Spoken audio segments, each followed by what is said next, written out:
Hello മക്കളെ, നിങ്ങൾക്ക് Christmas എക്സാമിന് ഒരു 60% മാർക്ക് കിട്ടാവുന്നത് കംപ്ലീറ്റ് നമ്മൾ ഈ വീഡിയോയിൽ ചെയ്യാൻ പോവാണ്. അതായത് നിങ്ങൾക്ക് പഠിക്കാനുള്ള കംപ്ലീറ്റ് ചാപ്റ്ററിലെയും ഇമ്പോർട്ടൻ്റ് ആയിട്ടുള്ള എല്ലാ കാര്യങ്ങളും നമ്മൾ ഒറ്റ വീഡിയോയിൽ നമുക്ക് പറഞ്ഞുതരാൻ പോവാണ്. സെറ്റായി നമ്മൾ പറഞ്ഞുതരും എല്ലാ ചാപ്റ്ററിൻ്റെയും. റെഡി? അപ്പോൾ നമുക്ക് സ്റ്റാർട്ട് ചെയ്യാം. അടിപൊളിയായിട്ട് നിങ്ങൾക്ക് മാർക്ക് സ്കോർ ചെയ്യാൻ പറ്റുന്ന രീതിയിൽ കംപ്ലീറ്റ് നോട്ടും കാര്യങ്ങളൊക്കെ സാറ് സെറ്റ് ചെയ്ത് വെച്ചിട്ടുണ്ട്. അപ്പോൾ നോക്കിക്കോ. നമ്മൾ സ്റ്റാർട്ട് ചെയ്യുന്ന ഒന്നാമത്തെ ചാപ്റ്ററിൽ നിന്നും എന്താണ് മീനിങ് അറിയാലോ. ഒന്നാമത്തെ ചാപ്റ്ററിൽ നമ്മൾ എന്താ പഠിക്കാം? അക്കൗണ്ടിങ്ങിന്റെ മീനിങ്ങും കാര്യങ്ങളും അങ്ങോട്ട് പഠിച്ചു വെച്ചോളൂ. അറിയാലോ അക്കൗണ്ടിങ്ങിന്റെ മീനിങ് കാര്യങ്ങളും. അതിന്റെ കൂടെ തന്നെ എന്താണ് ഡെഫിനിഷൻ, അക്കൗണ്ടൻസിയുടെ ഡെഫിനിഷൻ നിങ്ങൾ പഠിക്കില്ലേ? Accounting start of recording, classifying, summarising significant manner in terms of money transactions events which are part at least of a financial character എന്ന interpreting the result thereof എന്ന് പറയുന്ന ഈ ഒരു ഡെഫിനിഷൻ മക്കൾ പഠിക്കൂലേ? സെറ്റ് അല്ലേ? ഓക്കെ അല്ലേ? Yes. അങ്ങനെയെങ്കിൽ അടുത്ത നമുക്ക് ഈ ചാപ്റ്ററിൽ പഠിക്കാനുള്ളത് ഫംഗ്ഷൻസ് ആണ്. എന്തൊക്കെയാണ് അക്കൗണ്ടിങ്ങിന്റെ ഫംഗ്ഷൻസ് നമുക്കറിയാം. ഐഡന്റിഫിക്കേഷൻ, റെക്കോർഡിംഗ്, ക്ലാസിഫൈങ്, സമ്മറൈസിംഗ് അല്ലെ? നമ്മളെന്താ ആ ഡെഫിനിഷനിൽ പറഞ്ഞ എല്ലാ കാര്യങ്ങളും റെഡി? അത് ഇതേപോലെ അങ്ങോട്ട് എഴുതി വെക്കുക. റെഡിയാണോ? ഫംഗ്ഷൻസ് ചോദിക്കും മക്കളെ. തിയറിക്ക് നല്ല ഇമ്പോർട്ടൻസ് ഉണ്ട്, അപ്പോൾ പഠിച്ചു വയ്ക്കുക. ദെൻ അടുത്ത തിയറിയാണ് ആരൊക്കെയാണ് അക്കൗണ്ടിങ് ഇൻഫർമേഷന്റെ യൂസേഴ്സ്. നമ്മൾ പറഞ്ഞു രണ്ടാളുകളാണ് നമ്മുടെ അക്കൗണ്ടിങ് ഇൻഫർമേഷൻ യൂസ് ചെയ്യുക അല്ലെ? അതൊക്കെ ഇന്റേണൽ യൂസേഴ്സും എക്സ്റ്റേണൽ യൂസേഴ്സും. ഇന്റേണൽ എന്ന് പറഞ്ഞാൽ നമ്മുടെ ബിസിനസിന്റെ ഉള്ളിലുള്ള ആളുകൾ, എക്സ്റ്റേണൽ എന്ന് പറഞ്ഞാൽ പുറത്തുള്ള ആളുകൾ. ആരൊക്കെയാണ്? ബിസിനസിന്റെ ഉള്ളിൽ മൂന്നേ ആൾക്കാർക്ക് അക്കൗണ്ടിങ് ഇൻഫർമേഷൻ വേണ്ടുള്ളൂ. ആർക്കാ? 1 ഓണേഴ്സിന്, 2 മാനേജ്മെന്റിന്, 3 എംപ്ലോയീസ് ആൻഡ് വർക്കേഴ്സിന്. റെഡി? ബാക്കി ഫുൾ ആരാ? എക്സ്റ്റേണൽ യൂസേഴ്സ് ആണ്. ആരൊക്കെയാ? പുറത്തു നിന്നുള്ള ആൾക്കാർ, ബാങ്ക് ആൻഡ് ഫിനാൻഷ്യൽ ഇൻസ്റ്റിറ്റ്യൂഷൻസ്, പിന്നെയോ ഇൻവെസ്റ്റേഴ്സ്, പിന്നെയോ ക്രെഡിറ്റേഴ്സ്, പിന്നെയോ ഗവൺമെന്റ്, പിന്നെയോ റിസർച്ചേഴ്സ്, പിന്നെയോ consumers, then last public. Set? ഓർത്ത് വെച്ചോളാം. ഇമ്പോർട്ടൻ്റ് ആണ്, ക്വസ്റ്റ്യൻ വന്നിരിക്കും. റെഡി? ഇനി നമുക്ക് പഠിക്കാനുള്ളത് ഈ ചാപ്റ്ററിലെ ഇമ്പോർട്ടൻ്റ് ആയിട്ടുള്ള അടുത്ത കാര്യം ഏതൊക്കെയാണ് നമ്മുടെ അക്കൗണ്ടിങ്ങിന്റെ ബ്രാഞ്ചുകൾ എന്നതാണ്. 3 ബ്രാഞ്ചുകളാണല്ലോ. Financial accounting, cost accounting, management accounting അല്ലെ? ഫിനാൻഷ്യൽ നമ്മൾ പ്രോഫിറ്റ് ലോസ് റിലേറ്റഡ് ആയിട്ടുള്ള കാര്യങ്ങൾ അക്കൗണ്ടിങ് റിലേറ്റഡ് ആണെന്നുണ്ടെങ്കിൽ അത് ഫിനാൻഷ്യൽ അക്കൗണ്ടിങ് ആണ്. ദെൻ കോസ്റ്റ്, ഒരു പ്രൊഡക്റ്റ് അതിന്റെ കോസ്റ്റ് കാര്യങ്ങളൊക്കെ ബേസ് ചെയ്തുകൊണ്ടുള്ള അക്കൗണ്ടിങ്. ദെൻ ലാസ്റ്റ് മാനേജ്മെന്റ് അല്ലെ? മാനേജ്മെന്റിന് അവർക്ക് അവരുടെ ഡിസിഷൻ എടുക്കാനൊക്കെ വേണ്ടി നമ്മൾ സെറ്റ് ചെയ്യുന്ന അക്കൗണ്ടിങ് പ്രോസസ്സുകൾ അല്ലെ? മാനേജ്മെന്റ് റിലേറ്റഡ് ആയിട്ടുള്ള മാനേജ്മെന്റ് അക്കൗണ്ടിങ്. 3 ബ്രാഞ്ചുകളാണ്, ഓർത്ത് വെക്കുക. ദെൻ അടുത്തെന്താ? Qualitative characteristics of accounting. എന്തൊക്കെയാണ് ഒരു അക്കൗണ്ടിങ്ങിന്റെ ക്വാളിറ്റേറ്റീവ് ക്യാരക്ടറിസ്റ്റിക്സ്? അറിയാലോ. റിലയബിലിറ്റി, വിശ്വാസ്യത, റെലവൻസ്, അതിന്റെ ഇമ്പോർട്ടൻസ് അല്ലെ? പ്രാധാന്യം. പിന്നെയോ അണ്ടർസ്റ്റാൻഡബിലിറ്റി, നമ്മളെ അക്കൗണ്ടിങ് ഇൻഫർമേഷൻ എന്ന് പറഞ്ഞാൽ നമുക്ക് മനസ്സിലാവുന്ന രീതിയിലായിരിക്കണം. ദെൻ ലാസ്റ്റ് കമ്പാരബിലിറ്റി അല്ലെ? കമ്പയർ ചെയ്യാൻ സാധിക്കുന്ന രീതിയിലായിരിക്കണം. ദെൻ അടുത്തതാ ഒബ്ജക്റ്റീവ്സ് ഓഫ് അക്കൗണ്ടിങ്. നമ്മുടെ അക്കൗണ്ടിങ്ങിന്റെ ഒബ്ജക്റ്റീവ്സ് സിമ്പിൾ. നിങ്ങളൊന്നും ആലോചിച്ച് നോക്കിയാൽ, ഇതൊന്നും പഠിക്കാതെ നിങ്ങൾക്ക് ആലോചിച്ച് നോക്കിയാൽ കിട്ടുന്ന പോയിന്റുകൾ തന്നെയാണ്. ഒന്നാമത്തെ നമ്മുടെ ഫിനാൻഷ്യൽ ട്രാൻസാക്ഷൻസ് അല്ലെ? ഒരു ബിസിനസ്സിൽ നടക്കുന്ന ട്രാൻസാക്ഷൻസ് എന്ത് ചെയ്യുക? റെക്കോർഡ് ചെയ്ത് വെക്കുക. രണ്ടാമത്തത് calculate profit and loss, profit ലോസും കണ്ടുപിടിക്കുക. അടുത്ത ഡിപിക്ഷൻ ഓഫ് ഫിനാൻഷ്യൽ പൊസിഷൻ അല്ലെ? നമ്മുടെ ബിസിനസിന്റെ ഫിനാൻഷ്യൽ പൊസിഷൻ കണ്ടുപിടിക്കുക. അസറ്റുകൾ എത്ര ഉണ്ട്, ലാബിലിറ്റികൾ എത്ര ഉണ്ട്, ഇത് കണ്ടുപിടിക്കുക. Last providing accounting information to its users അല്ലെ? നമുക്ക് വേണ്ട ഇൻഫർമേഷൻസ് അല്ലെങ്കിൽ ആവശ്യമുള്ള ആളുകൾക്ക് വേണ്ട അക്കൗണ്ടിങ് ഇൻഫർമേഷൻസ് കൊടുക്കുക. സെറ്റ് അല്ലേ? Okay, ready? Then last basic terms അല്ലെ? ഒരു അക്കൗണ്ടിങ്ങുമായിട്ട് റിലേറ്റ് ചെയ്ത് എന്തെല്ലാം ടേമുകൾ നമ്മൾ പറയുന്നു, ആ എല്ലാ ടേമുകളെയും കുറിച്ച് മക്കൾ കൃത്യമായിട്ട് പഠിച്ചു വെച്ചിരിക്കണം, ഓർത്ത് വെച്ചിരിക്കണം. സെറ്റ് അല്ലേ? ഓക്കെ അല്ലേ? യെസ്. അങ്ങനെയെങ്കിൽ നമുക്ക് ഇനി പോകേണ്ടത് 3ാമത്തെ ചാപ്റ്ററിലേക്കാണ്. സെറ്റ്? 2ാമത്തെ ചാപ്റ്റർ ഒക്കെ ആയിട്ട് സക്കീർ സാർ ഈ സെഷൻ കഴിഞ്ഞാൽ തൊട്ടടുത്ത് സക്കീർ സാർ ഉണ്ടാവും കേട്ടോ. റെഡി? അപ്പോൾ ശ്രദ്ധിച്ചോ. 3ാമത്തെ ചാപ്റ്റർ നമുക്കൊന്ന് പഠിക്കാം. റെക്കോർഡിംഗ് അല്ലെ? നമ്മൾ പ്രോബ്ലം സ്റ്റാർട്ട് ചെയ്യുന്ന ചാപ്റ്റർ ആണ്. സോ അതുകൊണ്ട് തന്നെ നമ്മൾ സ്റ്റാർട്ട് ചെയ്യുന്ന പ്രോബ്ലം ഇതിൽ നിന്നാണ് നമ്മുടെ അക്കൗണ്ടിങ് ഇക്വേഷനിൽ നിന്നാണ്. പഠിച്ചു വെച്ചോളൂ. Asset is equal to liability plus capital. നിങ്ങൾക്ക് ക്വസ്റ്റ്യൻ ഉണ്ടാവും. അസറ്റുകളും ലാബിലിറ്റികളും തന്നുകൊണ്ട് അക്കൗണ്ടിങ് ഇക്വേഷൻസ് എഴുതുക എന്നുള്ള രീതിയിൽ ക്വസ്റ്റ്യൻസ് വരും. സോ ഈ ഒരു അക്കൗണ്ടിങ് ഇക്വേഷൻ നിങ്ങൾ മറക്കാൻ പാടില്ല. റെഡി? ദെൻ നമുക്കറിയാം ഇനി നമ്മൾ പോകുക എങ്ങോട്ടാണ്? ഈ ചാപ്റ്ററിൽ ജേണൽ പഠിക്കാൻ വേണ്ടിയിട്ടാണ് അല്ലെ? ജേണലാണ് പഠിക്കുന്നത്. ജേണൽ പഠിക്കാൻ നമുക്ക് ആദ്യം ആവശ്യം എന്താണ്? നമ്മുടെ റൂളാണ്. അസറ്റിനും എക്സ്പെൻസിനും സെയിം റൂൾ. എന്താണ്? ഇൻക്രീസ് ചെയ്യുമ്പോൾ നമ്മൾ ഡെബിറ്റ് ചെയ്യുന്നു, ഡിക്രീസ് ചെയ്യുമ്പോൾ നമ്മൾ ക്രെഡിറ്റ് ചെയ്യുന്നു എന്നുള്ള റൂൾ. അതേപോലെ ലാബിലിറ്റി, ഇൻകം, ക്യാപിറ്റൽ അല്ലെ? ഇതിനെന്താ? സെയിം റൂളാണ്. ഇൻക്രീസ് ചെയ്യുമ്പോൾ നമ്മൾ ക്രെഡിറ്റ് ചെയ്യുന്നു, ഡിക്രീസ് ചെയ്യുമ്പോൾ നമ്മൾ ഡെബിറ്റ് ചെയ്യുന്നു. അപ്പം ജേണൽ എൻട്രിയിൽ ഡൗട്ടുള്ള മക്കളാണ് നിങ്ങളെങ്കിൽ നിങ്ങൾക്ക് പഠിച്ചിരിക്കേണ്ട, നിങ്ങളെന്താ ഒന്നും അറിയാത്ത മക്കളാണെങ്കിൽ കൂടി ബൈ ഹാർട്ട് ചെയ്ത് പഠിച്ചെങ്കിലും വെക്കുക. ഈ ജേണൽ എൻട്രികൾ മാത്രം നിങ്ങൾക്ക് എക്സാമിന് ഫുൾ മാർക്ക് സ്കോർ ചെയ്യാൻ വേണ്ട കംപ്ലീറ്റ് ജേണൽ എൻട്രി സാർ പറഞ്ഞുതരാം. അതിൽ ഒന്നാമത്തത് ബിസിനസ് സ്റ്റാർട്ട് ചെയ്യുമ്പോഴുള്ള ജേണൽ എൻട്രി അറിയാലോ? Cash account up to capital. ഇനിയോ ഒരു ഫണ്ട്, ഒരു എമൗണ്ട് നമ്മൾ ബാങ്കിൽ ഡെപ്പോസിറ്റ് ചെയ്യുമ്പോഴുള്ള ജേണൽ എൻട്രി ഓർത്ത് വെച്ചോളാം. Bank account up to cash ആണ്. സെറ്റ്? അടുത്ത കാറ്റഗറി ശ്രദ്ധിച്ചോളാം. ക്യാഷിന് നമ്മളൊരു ഗുഡ്സ് പർച്ചേസ് ചെയ്യുമ്പോഴുള്ള ജേണൽ എൻട്രി. പർച്ചേസിന് ഗുഡ്സ് ഫോർ ക്യാഷ് 20,000 എന്താ? Purchase account up to cash വരും. ഓക്കെ, ഇനിയോ ക്യാഷിനല്ല, നമ്മൾ കടത്തിനാണ് പർച്ചേസ് ചെയ്യുന്നതെങ്കിലോ ജേണൽ എൻട്രി എന്താവും? നോക്കിയേ, പർച്ചേസ് അക്കൗണ്ട് അപ് ടു ആരാണ് ആ ക്രെഡിറ്റർ? ക്രെഡിറ്ററുടെ പേര്, ആരിൽ നിന്നാണ് വാങ്ങുന്നത് അയാളുടെ പേര്. റെഡി അല്ലേ? ഓക്കെ അല്ലേ? യെസ്. അങ്ങനെയെങ്കിൽ അടുത്ത് നോക്കിയോ, ഒരു അസറ്റാണ് നമ്മൾ ക്യാഷിന് പർച്ചേസ് ചെയ്യുന്നതെങ്കിലോ, ഇവിടെ ഗുഡ്സ് പർച്ചേസ് ചെയ്യുന്നത് നമ്മൾ പറഞ്ഞു അല്ലേ ക്യാഷിന്. ഇനി ഒരു അസറ്റ് ക്യാഷിന് പർച്ചേസ് ചെയ്യുമ്പോൾ നമ്മുടെ ജേണൽ എൻട്രി എന്താ? യെസ്, ആ ഒരു asset account after to cash ആവും. റെഡി? ഇനിയോ ഈ ഒരു അസറ്റ് നമ്മൾ ക്രെഡിറ്റിന് പർച്ചേസ് ചെയ്യുകയാണെങ്കിൽ, അസറ്റാണ് കടത്തിന് പർച്ചേസ് ചെയ്യുന്നതെങ്കിൽ നമ്മുടെ ജേണൽ എൻട്രി എന്താ? യെസ്, ആ ഒരു അസറ്റ് അക്കൗണ്ട് അപ്റ്റർ ടു ആരെടുത്ത് നിന്നാണ് അല്ലെ, ആരാണ് ആ ഒരു ക്രെഡിറ്റർ, അയാളുടെ കയ്യിൽ നിന്നാണ് അല്ലെ, അയാളുടെ അക്കൗണ്ട് ക്രെഡിറ്റ് ചെയ്യും. സെറ്റ് അല്ലേ? റെഡി? ഇനി ഇതാ പർച്ചേസിന്റെ കേസ് നമ്മൾ പഠിച്ചില്ലേ, അതേപോലെ നമുക്ക് സെയിൽസിന്റെ കേസ് പഠിക്കാം. ഒരു ക്യാഷ് സെയിൽ, നമ്മൾ എന്തെങ്കിലും ഒരു ഗുഡ്സ് യെസ് ക്യാഷിന് വിറ്റു അല്ലെ, വിറ്റ് കഴിഞ്ഞാൽ നമ്മൾ ഇന്ന് ജേണൽ എൻട്രി എന്താ? Cash account after to sales ആണ്.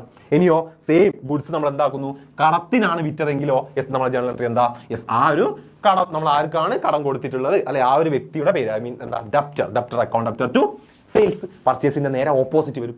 റെഡി? ഇനിയോ നമ്മൾ ആ ഒരു അസറ്റാണ് നമ്മൾ സെയിൽ ചെയ്യുന്നതെങ്കിലോ നമ്മുടെ ജേണൽ എൻട്രി എന്താ വരിക? Yes, cash account after to ആ ഒരു അസറ്റ് ആണ്. റെഡി? ഇനി അസറ്റ് നമ്മൾ എന്താ കടത്തിനാണ് വിൽക്കുന്നതെങ്കിലോ sold machinery on credit to Amit. അമിത്തിന് കടത്തിന് നമ്മൾ മെഷീനറി വിറ്റു. എന്താ ജേണൽ എൻട്രി വരിക? യെസ്, അമിത് അല്ലെ, നമുക്ക് പൈസ തരുന്ന വ്യക്തി ഡെപ്റ്റർ, അമിത്തിന്റെ അക്കൗണ്ട് അപ്റ്റർ ടു മെഷീനറി, നമ്മൾ വിറ്റ സാധനം. റെഡി അല്ലേ? ഓക്കെ അല്ലേ? അപ്പൊ ആദ്യം എന്ത് ചെയ്യുക, ബിസിനസ് സ്റ്റാർട്ട് ചെയ്യുന്നത്, ദെൻ ഒരു എമൗണ്ട് നമ്മൾ ഡെപ്പോസിറ്റ് ചെയ്യുന്നത്, പിന്നെയോ പർച്ചേസിന്റെ ഫുൾ ഒരു 4 കാറ്റഗറി, സെയിൽസിന്റെ ഒരു 4 കാറ്റഗറി പഠിച്ചു വെക്കുക. ദെൻ നോക്കിയേ, ഈ പർച്ചേസ് റിട്ടേൺ സംഭവിച്ചാലോ, നമ്മൾ പർച്ചേസ് ചെയ്ത് നമ്മൾ തിരിച്ചു കൊടുത്തു, അപ്പോൾ പർച്ചേസിൽ നമ്മൾ ഏത് ജേണൽ എൻട്രി എഴുതിയോ അതിന്റെ നേരെ ഓപ്പോസിറ്റ് ജേണൽ എൻട്രി വരും. നോക്കിയാൽ നമ്മൾ രാജ്യത്തൊന്നും പർച്ചേസ് ചെയ്തു പറഞ്ഞാൽ നേരത്തെ ജേണൽ എൻട്രി എഴുതി അല്ലേ, അപ്പൊ നേരെ opposite Raja account after to purchase return വരും. റെഡി? ഇനി സെയിൽസ് റിട്ടേൺ ആണെങ്കിലോ യെസ്, സെയിൽസിൽ നമ്മൾ ഏത് ജേണൽ എൻട്രി ചെയ്തു അതിന്റെ നേരെ റിപ്പീറ്റ് വരും. Sales return account after to yes, ആരിൽ നിന്ന് ആർക്കാണ് നമ്മൾ സാധനം വിറ്റിട്ടുള്ളത്, അത് കടത്തിന് വെച്ചത് അയാൾ തിരിച്ചു തരുന്നു അല്ലെ, അപ്പോൾ അയാളുടെ അക്കൗണ്ട് ക്രെഡിറ്റ് ചെയ്യുക. ഓക്കെ അല്ലേ? ഇനിയോ ക്യാഷ് പെയ്ഡ് ഉണ്ട്. ക്യാഷ് പെയ്ഡ് എന്ത് പെയ്ഡ് ചെയ്താലും, ഇപ്പോൾ ക്യാഷ് ആയാലും ഇലക്ട്രിസിറ്റി ബില്ലായാലും സാലറി ആയാലും വേജസ് ആയാലും എന്ത് പേയ്മെന്റ് ചെയ്താലും ആ പേയ്മെന്റ് ചെയ്യുന്ന അക്കൗണ്ടിനെ ഡെബിറ്റ് ചെയ്യുക, ക്യാഷിനെ അങ്ങോട്ട് ക്രെഡിറ്റ് ചെയ്യുക. ഓർത്ത് വെച്ചുകൂടാ. റെഡി അല്ലേ? ഓക്കെ അല്ലേ? യെസ്. അപ്പോൾ ഇത്രയും ജേണൽ എൻട്രി മക്കൾ എന്ത് ചെയ്യുക? യെസ്, സെറ്റായിട്ട് അങ്ങോട്ട് പഠിച്ചു വെച്ചോളാം. സെറ്റായിട്ട് അങ്ങോട്ട് പഠിച്ചു വെച്ചോളാം. ഇത് മാത്രമേ നിങ്ങളോട് എന്തിനു ചോദിക്കുള്ളൂ? യെസ്, ജേണൽ എൻട്രി ആയിട്ട് ചോദിക്കുള്ളൂ. റെഡി? ഈ ജേണൽ എൻട്രി പഠിച്ചു കഴിഞ്ഞാൽ നമുക്കറിയാലോ, പിന്നെ നമ്മൾ എങ്ങോട്ടാ പോവുക? ലെഡ്ജറിലേക്കാണ് പോവുക. ഓക്കെ, ലെഡ്ജർ എങ്ങനെ പ്രിപ്പയർ ചെയ്യാം? ഈ ഫോർമാറ്റ് മക്കൾ മറക്കാൻ പാടില്ല. നോക്കിക്കേ, ക്യാഷ് അക്കൗണ്ട് അല്ലെ, ഒരു ജേണൽ എൻട്രിയിലുള്ള 2 അക്കൗണ്ടുകൾക്കും നമ്മൾ എന്ത് വരയ്ക്കുന്നു? യെസ്, ലെഡ്ജർ വരയ്ക്കുന്നുണ്ട്. അപ്പൊ നോക്കിക്കേ, ക്യാഷിന്റെ ലെഡ്ജറും നമ്മൾ വരച്ചു, ക്യാപിറ്റലിന്റെ ലെഡ്ജറും വരച്ചു. റെഡി? ഇനി എങ്ങനെയാണ് ഈ ഒരു ജേണൽ എൻട്രിയിൽ നിന്നും നമ്മൾ ലെഡ്ജറിലേക്ക് പോസ്റ്റ് ചെയ്യുന്നത്? ശ്രദ്ധിച്ചോ. സിമ്പിൾ ആണ്. സിമ്പിൾ ആണ്. നോക്കിക്കോ. ആദ്യം ക്യാഷ് അക്കൗണ്ട് നമ്മൾ എടുത്തു. ക്യാഷിന് നമ്മൾ എന്താ ചെയ്തത്? ഡെബിറ്റാ ചെയ്തിട്ടുള്ള അല്ലേ, അപ്പൊ നേരെ ക്യാഷിന്റെ ലെഡ്ജറിൽ വരുന്നു. എന്നിട്ടോ ഡെബിറ്റ് സൈഡിൽ, ഓക്കെ, ഡെബിറ്റ് സൈഡിൽ നമ്മൾ ആരാ? യെസ്, ജേണൽ എൻട്രിയിൽ ആരെയാ ഓപ്പോസിറ്റ് ക്രെഡിറ്റ് ചെയ്തിട്ടുള്ളത്? അയാളെ എഴുതി വെക്കുന്നു. എന്നിട്ടോ എമൗണ്ട് കാണിക്കുന്നു. അതേപോലെ ജേണൽ എൻട്രിയിൽ ആരാ ക്രെഡിറ്റ്? ക്യാപിറ്റൽ ആണല്ലേ, അപ്പൊ ക്യാപിറ്റൽ അക്കൗണ്ടിലേക്ക് നമ്മൾ വരുന്നു. എന്നിട്ടോ യെസ്, ക്യാപിറ്റലിനെ ക്രെഡിറ്റ് ചെയ്തിട്ടുള്ള അല്ലേ, അപ്പൊ നേരെ ക്രെഡിറ്റ് സൈഡിൽ എന്ത് ചെയ്യുന്നു? ക്യാപിറ്റലിന് നേരെ ഓപ്പോസിറ്റ് ആരാ ഡെബിറ്റ് ചെയ്തിട്ടുള്ളത്? ക്യാഷിനെ അല്ലേ. യെസ്, ക്യാഷ് എന്ന് എഴുതുന്നു, എമൗണ്ട് കാണിക്കുന്നു, നമ്മൾ സാധാരണ ബാലൻസ് ചെയ്യുന്നു. ഇത്രയും നമ്മുടെ ലെഡ്ജർ. ഓരോ ജേണൽ എൻട്രിക്കും നമ്മൾ ഇതുപോലെ ലെഡ്ജർ ക്രിയേറ്റ് ചെയ്യണം. റെഡി? ഓർത്ത് വെക്കുക. Okay, yes. അങ്ങനെയെങ്കിൽ ഈ ചാപ്റ്ററിൽ നമുക്ക് ലാസ്റ്റ് പഠിക്കാനുള്ളത് ഏതാണ്? യെസ്, നമ്മുടെ GSTയുടെ ജേണൽ എൻട്രി ആണ്. ശ്രദ്ധിക്കുക, GSTയുടെ ജേണൽ എൻട്രി ആണ്. GSTയുടെ ജേണൽ എൻട്രിയിൽ മക്കൾ ആദ്യം ഓർത്ത് വെക്കേണ്ടത് ഈ ഒരൊറ്റ കാര്യം, ഇൻട്രാ സ്റ്റേറ്റ് ട്രാൻസാക്ഷൻ, അതുപോലെ തന്നെ Inter state transaction. Intra state എന്ന് പറഞ്ഞാൽ നമ്മുടെ സ്റ്റേറ്റിനുള്ളിൽ കേരള ടു കേരള തന്നെ, ഓക്കെ, കേരളത്തിലെ 2 ജില്ലകൾ തമ്മിലുള്ള ട്രാൻസാക്ഷൻസ്. ഇനിയോ ഇന്റർ സ്റ്റേറ്റ് ആണെങ്കിലോ കേരള ടു തമിഴ്നാട്, 2 സ്റ്റേറ്റുകൾ തമ്മിലുള്ള ട്രാൻസാക്ഷൻ. ഓക്കെ, അപ്പം നമ്മുടെ ഉള്ളിൽ തന്നെ നടക്കുന്ന ട്രാൻസാക്ഷൻ ആണെങ്കിൽ അവിടെ എന്താണ്? CGSTയും SGSTയുമാണ് നമ്മുടെ എന്തെന്നാ എമൗണ്ട് അല്ലെങ്കിൽ GST നമ്മൾ പേയ്മെന്റ് ചെയ്യേണ്ടത്. ഓക്കെ, ഇനിയോ 2 സ്റ്റേറ്റുകൾ തമ്മിലാണെങ്കിലും അവിടെ IGST ആണ് പേയ്മെന്റ് ചെയ്യുക. റെഡി? ഇനിയോ പർച്ചേസ് ആണെങ്കിൽ ഇൻപുട്ട് ടാക്സ് ആയിരിക്കും, സെയിൽ ആണെങ്കിൽ ഔട്ട്പുട്ട് ടാക്സ് ആയിരിക്കും എന്നും മക്കൾ ഓർത്ത് വെക്കുക. സിമ്പിൾ. ഓക്കെ, നമുക്ക് വരുന്ന ജേണൽ എൻട്രി ഇത്ര മാത്രമേ ഉള്ളൂ മക്കൾ ഓർത്ത് വെക്കാൻ. യെസ്, പർച്ചേസ് ചെയ്യുമ്പോൾ എപ്പോഴും നമുക്കറിയാവുന്ന എന്താണ്? ഇൻപുട്ട് ആയിരിക്കും അല്ലെ, ഇൻപുട്ട് ടാക്സ് ആയിരിക്കും. അത് നമ്മുടെ സ്റ്റേറ്റിനുള്ളിൽ തന്നെ നടക്കുന്ന ട്രാൻസാക്ഷൻ ആണെങ്കിൽ CGSTയും SGSTയും ആയിരിക്കും. ഇനിയോ മറ്റൊരു സ്റ്റേറ്റിലേക്ക് നടക്കുന്ന ട്രാൻസാക്ഷൻ ആണെങ്കിൽ നോക്കിയാൽ IGST ആയിരിക്കും എന്ന് ഓർത്ത് വെക്കുക. എപ്പോഴും എന്താണ്? ഇൻപുട്ട് ടാക്സിനെ നമ്മൾ ഡെബിറ്റ് ചെയ്യും. ഇൻപുട്ട് ടാക്സിനെ നമ്മൾ എപ്പോഴും ഡെബിറ്റേ ചെയ്യും. അതേപോലെ ശ്രദ്ധിച്ചോ, യെസ്, എന്താണ്? നമ്മൾ സെയിൽ നടത്തുമ്പോൾ, ഓക്കെ, സെയിൽ നടത്തുമ്പോൾ യെസ് അവിടെ എന്തായിരിക്കും? ഔട്ട്പുട്ട് ടാക്സ് ആയിരിക്കും അല്ലെ. സെയിൽ നടത്തുമ്പോൾ നമുക്ക് കിട്ടുന്ന ടാക്സ് എന്താ? ഔട്ട്പുട്ട് ടാക്സ് ആയിരിക്കും. അപ്പോൾ ഔട്ട്പുട്ട് ടാക്സ് നമ്മൾ എപ്പോഴും ക്രെഡിറ്റേ ചെയ്യൂ. അപ്പോൾ എന്താണ്? യെസ്, നമ്മുടെ സ്റ്റേറ്റിന്റെ ഉള്ളിൽ തന്നെ നടക്കുന്ന ട്രാൻസാക്ഷൻ ആണെങ്കിൽ എന്താണ്? ഔട്ട്പുട്ട് CGSTയും SGST ആണ് വരിക. ഇനി രണ്ട് സ്റ്റേറ്റുകൾ തമ്മിലുള്ള ട്രാൻസാക്ഷനിൽ അല്ലെ സെയിലാണ് നടക്കുന്നതെങ്കിലോ അവിടെ ഔട്ട്പുട്ട് IGST ആണ് വരിക. അപ്പം IGST വരിക രണ്ട് സ്റ്റേറ്റുകൾ തമ്മിലുള്ള ട്രാൻസാക്ഷനിലും, SGST ആൻഡ് CGST വരിക നമ്മുടെ സെയിം സ്റ്റേറ്റിനുള്ളിൽ നടക്കുന്ന ട്രാൻസാക്ഷനിലുമാണ്. പർച്ചേസ് ആണെങ്കിൽ ഇൻപുട്ട് വരും, സെയിൽ ആണെങ്കിൽ ഔട്ട്പുട്ട് വരും. ഇൻപുട്ട് ടാക്സിന് എപ്പോഴും നമ്മൾ ഡെബിറ്റ് ചെയ്യൂ. നമ്മുടെ ഔട്ട്പുട്ട് ടാക്സിന് എപ്പോഴും നമ്മൾ ക്രെഡിറ്റ് ചെയ്യുമെന്ന് ഓർത്ത് വയ്ക്കുക. അത് വെച്ചുകൊണ്ട് ജേണൽ എൻട്രി ചെയ്ത്, അപ്പോൾ പർച്ചേസ് നമ്മൾ പഠിച്ചിട്ടുണ്ട് അല്ലേ? ജേണൽ എൻട്രി പർച്ചേസ് ചെയ്യുമ്പോൾ പർച്ചേസ് അക്കൗണ്ട് ക്യാഷ് ആണ്. പിന്നെയോ പർച്ചേസ് ചെയ്യുമ്പോൾ നമുക്കറിയാം അവിടെ ഇൻപുട്ട് ടാക്സ് ആണ് വരിക. സോ അതിന്റെ ഇടയിൽ നമ്മൾ എന്താ ഇൻപുട്ട് ടാക്സിനും കൂടെ ഡെബിറ്റ് ചെയ്യുന്നു. ഓക്കെ, അതേപോലെ സെയിൽ നടക്കുമ്പോൾ നമ്മൾ എഴുതുന്ന ജേണൽ എൻട്രി എന്താ? നമുക്കൊക്കെ അറിയാലോ അല്ലെ? എന്താണ്? ക്യാഷ് അക്കൗണ്ട് ഡെബിറ്റർ ടു സെയിൽ ആണ്. റെഡി? സെയിൽസ് നടക്കുമ്പോൾ നമുക്കറിയാം അവിടെ ഔട്ട്പുട്ട് ടാക്സ് ആണ് വരിക അല്ലെ? അപ്പോൾ ഔട്ട്പുട്ട് ടാക്സിന് എപ്പോഴും നമ്മൾ ക്രെഡിറ്റ് ചെയ്യുക. അപ്പോൾ അതിന്റെ കൂടെ ഔട്ട്പുട്ട് ടാക്സിനെ നമ്മൾ ക്രെഡിറ്റ് ചെയ്യുന്നു. റെഡി അല്ലേ? ഇങ്ങനെയാണ് GSTയുടെ ജേണൽ എൻട്രി വരിക. നിർബന്ധമായിട്ട് പഠിച്ചു വെച്ചിരിക്കണം, ഓർത്ത് വെച്ചിരിക്കണം. സിമ്പിളാണ്. ഓക്കെ, ഇത്രയും കാര്യങ്ങളാണ് നമുക്ക് സെക്കൻഡ് ചാപ്റ്ററിൽ നിങ്ങൾ പഠിച്ചിരിക്കേണ്ടത്.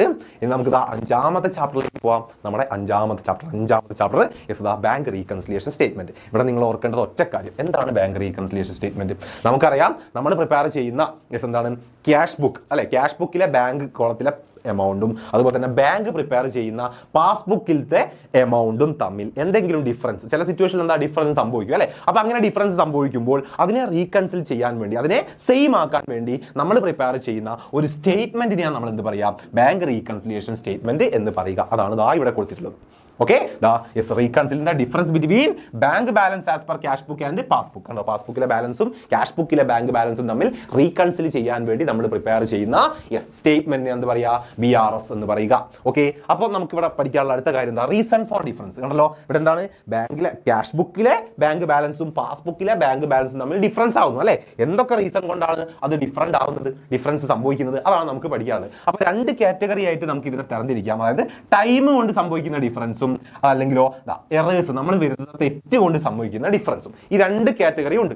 അപ്പൊ അതിൽ മെയിൻ ആയിട്ട് മക്കൾ ഓർത്ത് വെക്കേണ്ട ഇത് മാത്രം ടൈമിംഗ് ഡിഫറൻസിൽ വരുന്ന റീസൺസ് മാത്രം. ഒരു നോക്കിയാൽ ഒരു 4, 3, 7 എണ്ണം, 7 അല്ലേ?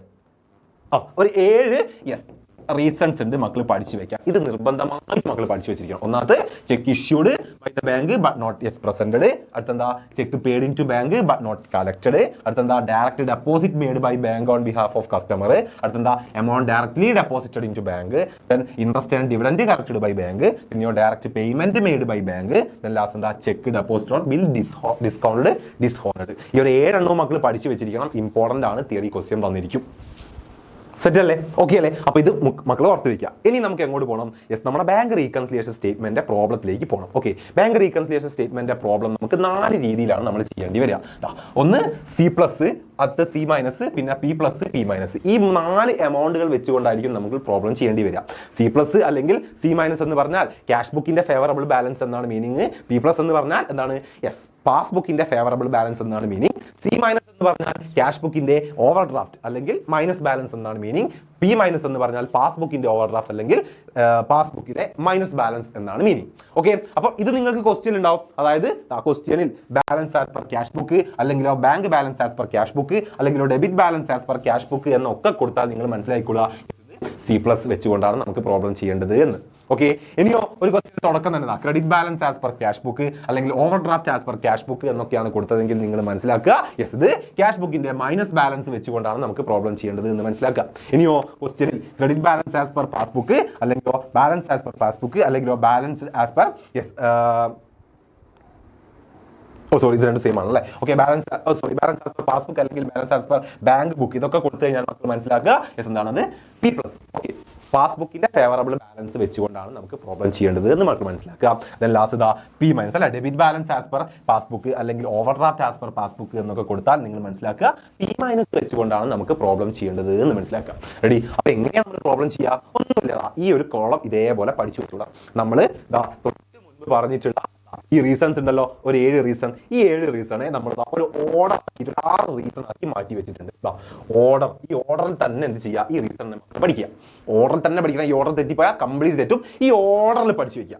ഈ റീസണെ ഓർഡറിൽ പഠിച്ചു വെക്കുക. എന്നിട്ട് നോക്കിയേ C plus C minus P minus കണ്ടോ സാറ് പറഞ്ഞു ഈ 4 പാറ്റേണിലൂടെ 4 രീതിയിലാണ് നമുക്ക് ക്വസ്റ്റ്യൻ ചെയ്യേണ്ടി വരിക അല്ലേ. അപ്പം എന്താ ക്വസ്റ്റ്യനിൽ ഇതിൽ ഏതെങ്കിലും കണ്ടാൽ നിങ്ങൾക്ക് കൃത്യമായിട്ട് മനസ്സിലാവും ഇതാ സി പ്ലസ് വെച്ചാണോ പി പ്ലസ് വെച്ചാണോ പി മൈനസ് വെച്ചാണോ സി മൈനസ് വെച്ചുകൊണ്ടാണോ പ്രോബ്ലം ചെയ്യേണ്ടത് എന്ന് നിങ്ങൾക്ക് മനസ്സിലാവുമല്ലോ അല്ലേ. അത് മനസ്സിലായി കഴിഞ്ഞാൽ എന്താ നോക്കിയേ ഇതിലേതാണെന്ന് മനസ്സിലായി കഴിഞ്ഞാൽ ഈ ഓരോ കാര്യത്തെയും നമ്മൾ അഡ്ജസ്റ്റ് ചെയ്യേണ്ട രീതിയാണ് ഇവിടെ കൊടുത്തിട്ടുള്ളത്. ചിലതിനെ പ്ലസ് ചെയ്യണം, ചിലതിനെ മൈനസ് ചെയ്യണം, ചിലതിനെ പ്ലസ് ചെയ്യണം, ചിലതിനെ മൈനസ് ചെയ്യണം. ഇത്രയേ ഉള്ളൂ പരിപാടി.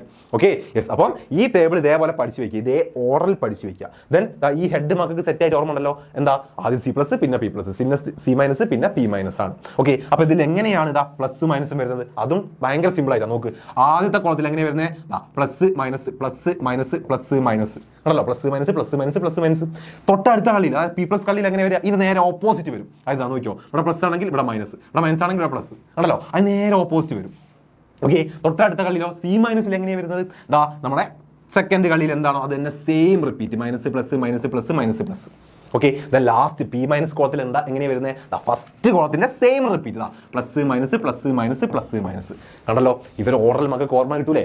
കിട്ടും. പക്ഷെ എന്താണ് ഈ ഓർഡർ തെറ്റിക്കരുത്. ഈ ഓർഡറിലല്ലേ മക്കൾ എന്ത് ചെയ്യണം? യെസ് ഇതിനെ ഓർത്ത് വെക്കണം. എന്നാലേ നമുക്കിതാ ഇങ്ങനെ ഓർത്ത് വെക്കാൻ പറ്റുള്ളൂ. ഈ ഓർഡർ തെറ്റിയാൽ ഈ ഒരു മെത്തേഡും തെറ്റിപ്പോകും. Okay set. അപ്പോൾ ഈ ഓർഡറിൽ പഠിച്ചു വെക്കുക. അതായത് എക്സാമ്പിൾ നോക്കിയോ നിങ്ങൾക്ക് ഇങ്ങനെയാണ് ക്വസ്റ്റ്യൻ ഉണ്ടാവുക.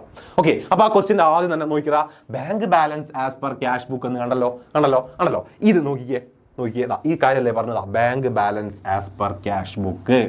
ഈ കാര്യമല്ലേ പറഞ്ഞേ. അപ്പോൾ നമുക്ക് മനസ്സിലായി യെസ് ക്യാഷ് ബുക്കിന്റെ പോസിറ്റീവ് ബാലൻസ് വെച്ചുകൊണ്ടാണ് നമുക്ക് പ്രോബ്ലം ചെയ്യേണ്ടത്. റെഡി. അപ്പോൾ നേരെ നമ്മുടെ മനസ്സിലുള്ള ഈ ടേബിളിലേക്ക് വരിക. അപ്പം നമുക്ക് കിട്ടും ഇത് സി പ്ലസ് ക്യാഷ് ബുക്കിന്റെ പോസിറ്റീവ് ബാലൻസ് വെച്ചുകൊണ്ടാണ് നമുക്ക് പ്രോബ്ലം ചെയ്യേണ്ടത്. റെഡി. അപ്പോൾ ഈ ഓരോ റീസണിനെയും ക്വസ്റ്റ്യൻ ഉണ്ടാവില്ല ഓരോ റീസൺ. ഒന്നാമത്തെ നോക്കിയോ cheque issued but not presented 6000 നോക്കിക്കേതാ cheque issued but not presented. എന്താ ചെയ്യേണ്ടത്? പ്ലസ് ആണ് ചെയ്യേണ്ടത്. ഇത് കണ്ടോ സാറോടെ പ്ലസ് നേടി വെച്ച്. അതേപോലെ അടുത്ത് നോക്കിയോ bank had directly collected dividend. നോക്കിക്കേ അവിടെ പോയി interest and dividend collected by bank. Yes എന്താ ചെയ്യേണ്ടത്? അതിനെയും പ്ലസ് ആണ് ചെയ്യേണ്ടത്. കണ്ടല്ലേ പ്ലസ് ഈ 8000 നമുക്ക് ആഡ് ചെയ്യണം. ഏതിൻ്റെ കൂടെ? ഈ 50,000 കൂടെ. അടുത്ത നോക്കിക്കോ bank charges 400 were not entered in the cash book. Yes bank charges കുറഞ്ഞു അല്ലേ. ഡയറക്റ്റ് ഡെബിറ്റ് അല്ലെങ്കിൽ direct payment made by bank എന്താ ചെയ്യേണ്ടത്? ലെസ് ആണ് ചെയ്യേണ്ടത്. നോക്കിയേ കണ്ടോ ഇവിടെ 4000 സോറി ബാങ്ക് ചാർജസ് പ്ലസ് അല്ല മൈനസ് ആണ് ചെയ്യേണ്ടത്. അടുത്ത് നോക്കിയോ cheque for ₹6000 was deposited but not yet collected അല്ലെ. നോക്കിയേ cheque paid into bank but not yet collected എന്താ ചെയ്യേണ്ടത്? അതും മൈനസ് ആണ് ചെയ്യേണ്ടത്. കണ്ടോ അത് മൈനസ് ആണല്ലോ. ഇത്രയേ ഉള്ളൂ. കണ്ടോ കൃത്യമായിട്ട് നമുക്ക് ക്വസ്റ്റ്യനിൽ ഈ ഒരു മെത്തേഡ് വെച്ച് ഇതിൽ ഏതാണെന്ന് മനസ്സിലാക്കി കഴിഞ്ഞാൽ ഇതേ ഓർഡറിൽ നിങ്ങളെ മനസ്സിലുണ്ടെങ്കിൽ എന്താണ് യെസ് ഈ ഒരു ആഡോ ലെസ്സോ അങ്ങോട്ട് ചെയ്താൽ മതി. പരിപാടി കഴിഞ്ഞു. ഓക്കെ അല്ലേ. ഇത് ഇതേപോലെ അങ്ങോട്ട് ഓർത്ത് വെക്കുക. ഈ ഒരു കാര്യം ഇതേ സ്റ്റെപ്പിൽ അങ്ങോട്ട് ഇതേ ഓർഡറിൽ അങ്ങോട്ട് മക്കൾ എന്താക്കുക പഠിച്ച് വെക്കുക. എന്നാൽ ബാങ്ക് റീകൺസിലിയേഷൻ സ്റ്റേറ്റ്മെന്റിന്റെ ഫുൾ പ്രോബ്ലത്തിലെ ഫുൾ മാർക്ക് മക്കൾക്ക് സിമ്പിളായിട്ട് കിട്ടും. റെഡി അല്ലേ ഓക്കെ അല്ലേ. അങ്ങനെയെങ്കിൽ ഇത്രയേ ഉള്ളൂ ബാങ്ക് റീകൺസിലിയേഷൻ സ്റ്റേറ്റ്മെന്റ്. ലാസ്റ്റ് നമ്മളെ ഡിപ്രീസിയേഷൻ അക്കൗണ്ട്. ഓക്കെ നാലാമത്തത്. ഓക്കെ ബാക്കി ചാപ്റ്റേഴ്സ് നമുക്ക് എടുക്കാം കേട്ടോ. ഓക്കെ അപ്പോൾ ഡിപ്രീസിയേഷനിൽ അറിയാലോ ഡിപ്രീസിയേഷൻ എന്താണ് എന്നുള്ളത് മക്കൾ നിർബന്ധമായിട്ടും പഠിച്ചു വെച്ചിരിക്കുക അല്ലേ. നമ്മുടെ അസറ്റിന്റെ വാല്യൂ കുറയുന്നതിന് എന്ത് പറയുക? ഡിപ്രീസിയേഷൻ അല്ലെ. ഭാവിയിലൊക്കെ യൂസ് ചെയ്യുന്നതിനനുസരിച്ച് ദെൻ ഡിപ്രീസിയേഷൻ്റെ ഈ ഒരു ഇക്വേഷൻ എന്താണ്? കോസ്റ്റ് ഓഫ് ദ അസറ്റ് അല്ലെങ്കിൽ ഹിസ്റ്റോറിക്കൽ കോസ്റ്റിൽ നിന്നും സ്ക്രാപ്പ് വാല്യൂ കുറയ്ക്കുന്നതിനെയാണ് നമ്മൾ എന്ത് പറയുക? ഡിപ്രീസിയബിൾ വാല്യൂ. കോസ്റ്റ് എന്ന് പറഞ്ഞാൽ അസറ്റ് വാങ്ങുന്ന പൈസ. ദെൻ സ്ക്രാപ്പ് വാല്യൂ എന്ന് പറഞ്ഞാൽ അത് വിൽക്കുമ്പോൾ കിട്ടുന്ന പൈസയാണ്.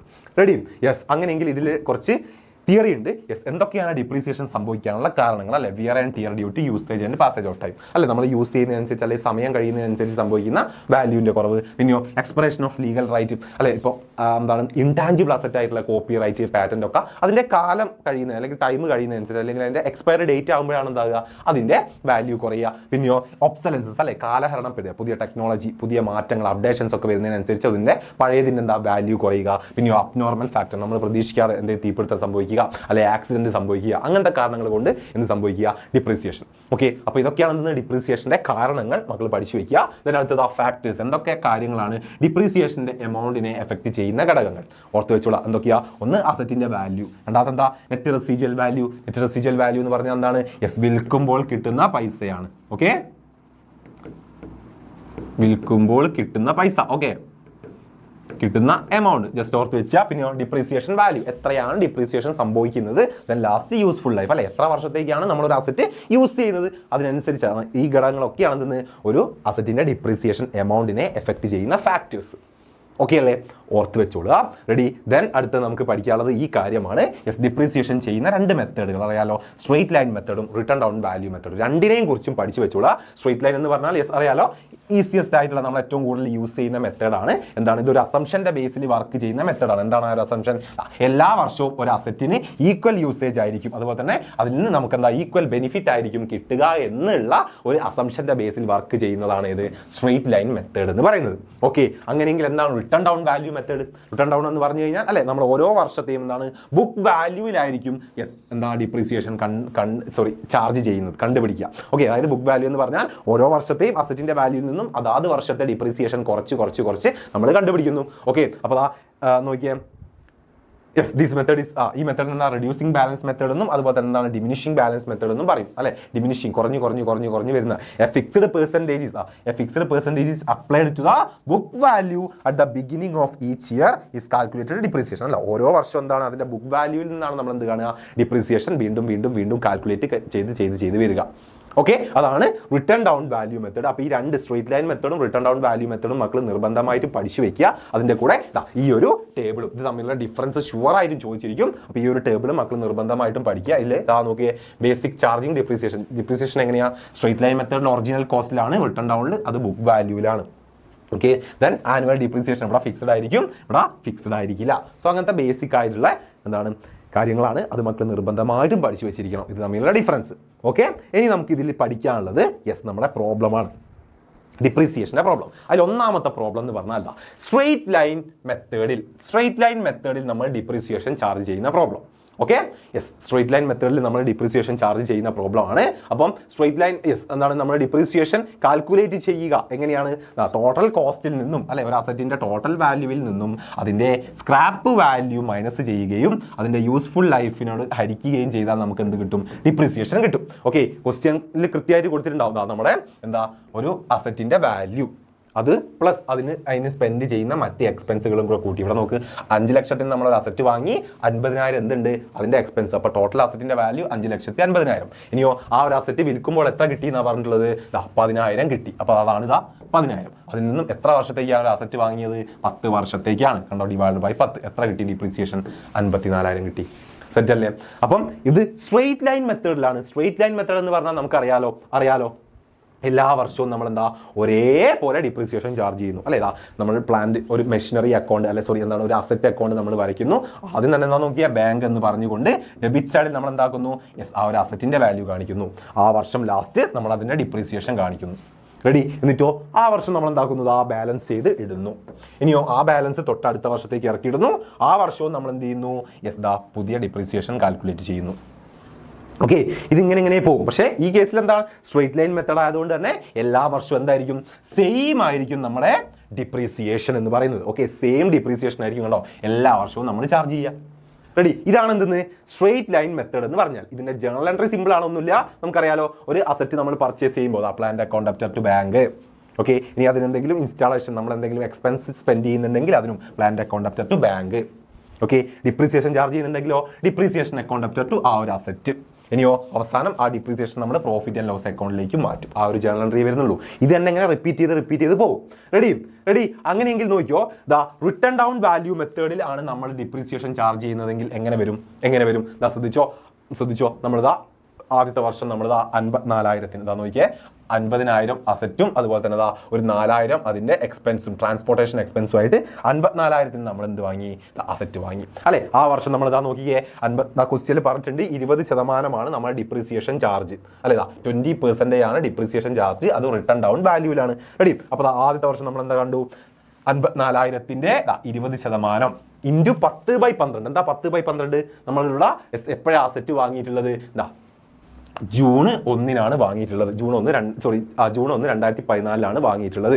ഓക്കെ, അപ്പം ജൂൺ മുതൽ നമുക്ക് ആ വർഷം ലാസ്റ്റ് ഡിസംബർ ലാസ്റ്റ് വരെയുള്ള സോറി ഡിസംബർ അല്ല, ജൂൺ മുതൽ എന്താണ് ഏപ്രിൽ വരെ ഇവിടെ ഡേറ്റ് കൊടുത്തിട്ടുണ്ടാവും, ഏപ്രിൽ വരെ എന്നുള്ള രീതിയിൽ മാർച്ച്, ഏപ്രിൽ ടു മാർച്ച് ആണ്. അപ്പം എന്താണ് ജൂൺ മുതൽ 2014 ജൂൺ മുതൽ എത്ര 2015 മാർച്ച് വരെ എത്ര 10 മാസം. അപ്പോൾ 10 മാസത്തെ ഇതാണ് നമ്മൾ ആദ്യം കാണുന്ന ഡിപ്രീസിയേഷൻ.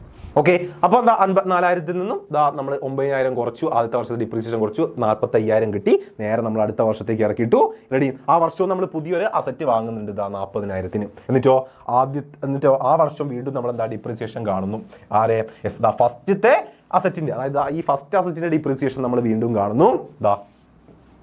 അതിടുന്നു. പിന്നെയോ സെക്കൻഡ് അസറ്റ് അല്ലേ, ഇത് 40,000-ന്റെ അസറ്റ്, ആ 40,000-ന്റെ അസറ്റിന്റെ അതിന്റെ ഡിപ്രീസിയേഷൻ നമ്മൾ കാണുന്നു.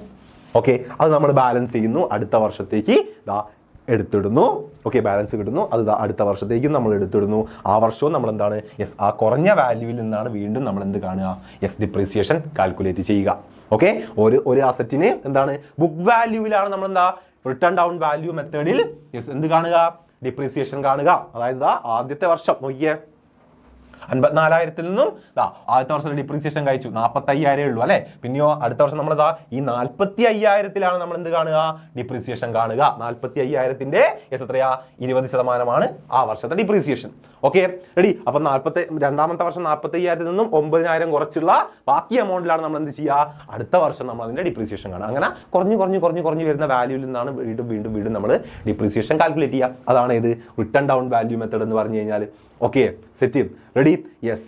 അങ്ങനെയെങ്കിൽ നമുക്ക് എന്താ ഒരു കാര്യം കൂടെ പഠിക്കണം, പ്രൊവിഷൻ ഫോർ ഡിപ്രീസിയേഷൻ അക്കൗണ്ട്. ഇതുവരെ നമ്മൾ ചെയ്തിട്ടുള്ള പ്ലാന്റ് അക്കൗണ്ട് അല്ലെങ്കിൽ എന്താണ് ഒരു മെഷീനറി അക്കൗണ്ട് അല്ലെങ്കിൽ ഒരു ഫർണിച്ചർ അക്കൗണ്ട് അല്ലെങ്കിൽ ഒരു അസറ്റ് അക്കൗണ്ടിന്റെ ക്രെഡിറ്റ് സൈഡിൽ തന്നെയായിരുന്നു നമ്മൾ എന്ത് കണ്ടുവച്ചിട്ടുണ്ടായിരുന്നത്, ഡിപ്രീസിയേഷൻ കണ്ടുവച്ചിട്ടുണ്ടായിരുന്നത് ആണല്ലോ. അവിടെ നമ്മളിങ്ങനെ അസറ്റ് അക്കൗണ്ടിന്റെ ക്രെഡിറ്റ് സൈഡിൽ തന്നെ ഡിപ്രീസിയേഷൻ ചാർജ് ചെയ്യുന്നു അല്ലെ. പക്ഷേ ചില കേസിൽ മക്കളോട് എന്ത് പ്രിപ്പയർ ചെയ്യാൻ പറയും, provision for depreciation account prepare ചെയ്യാൻ പറയും.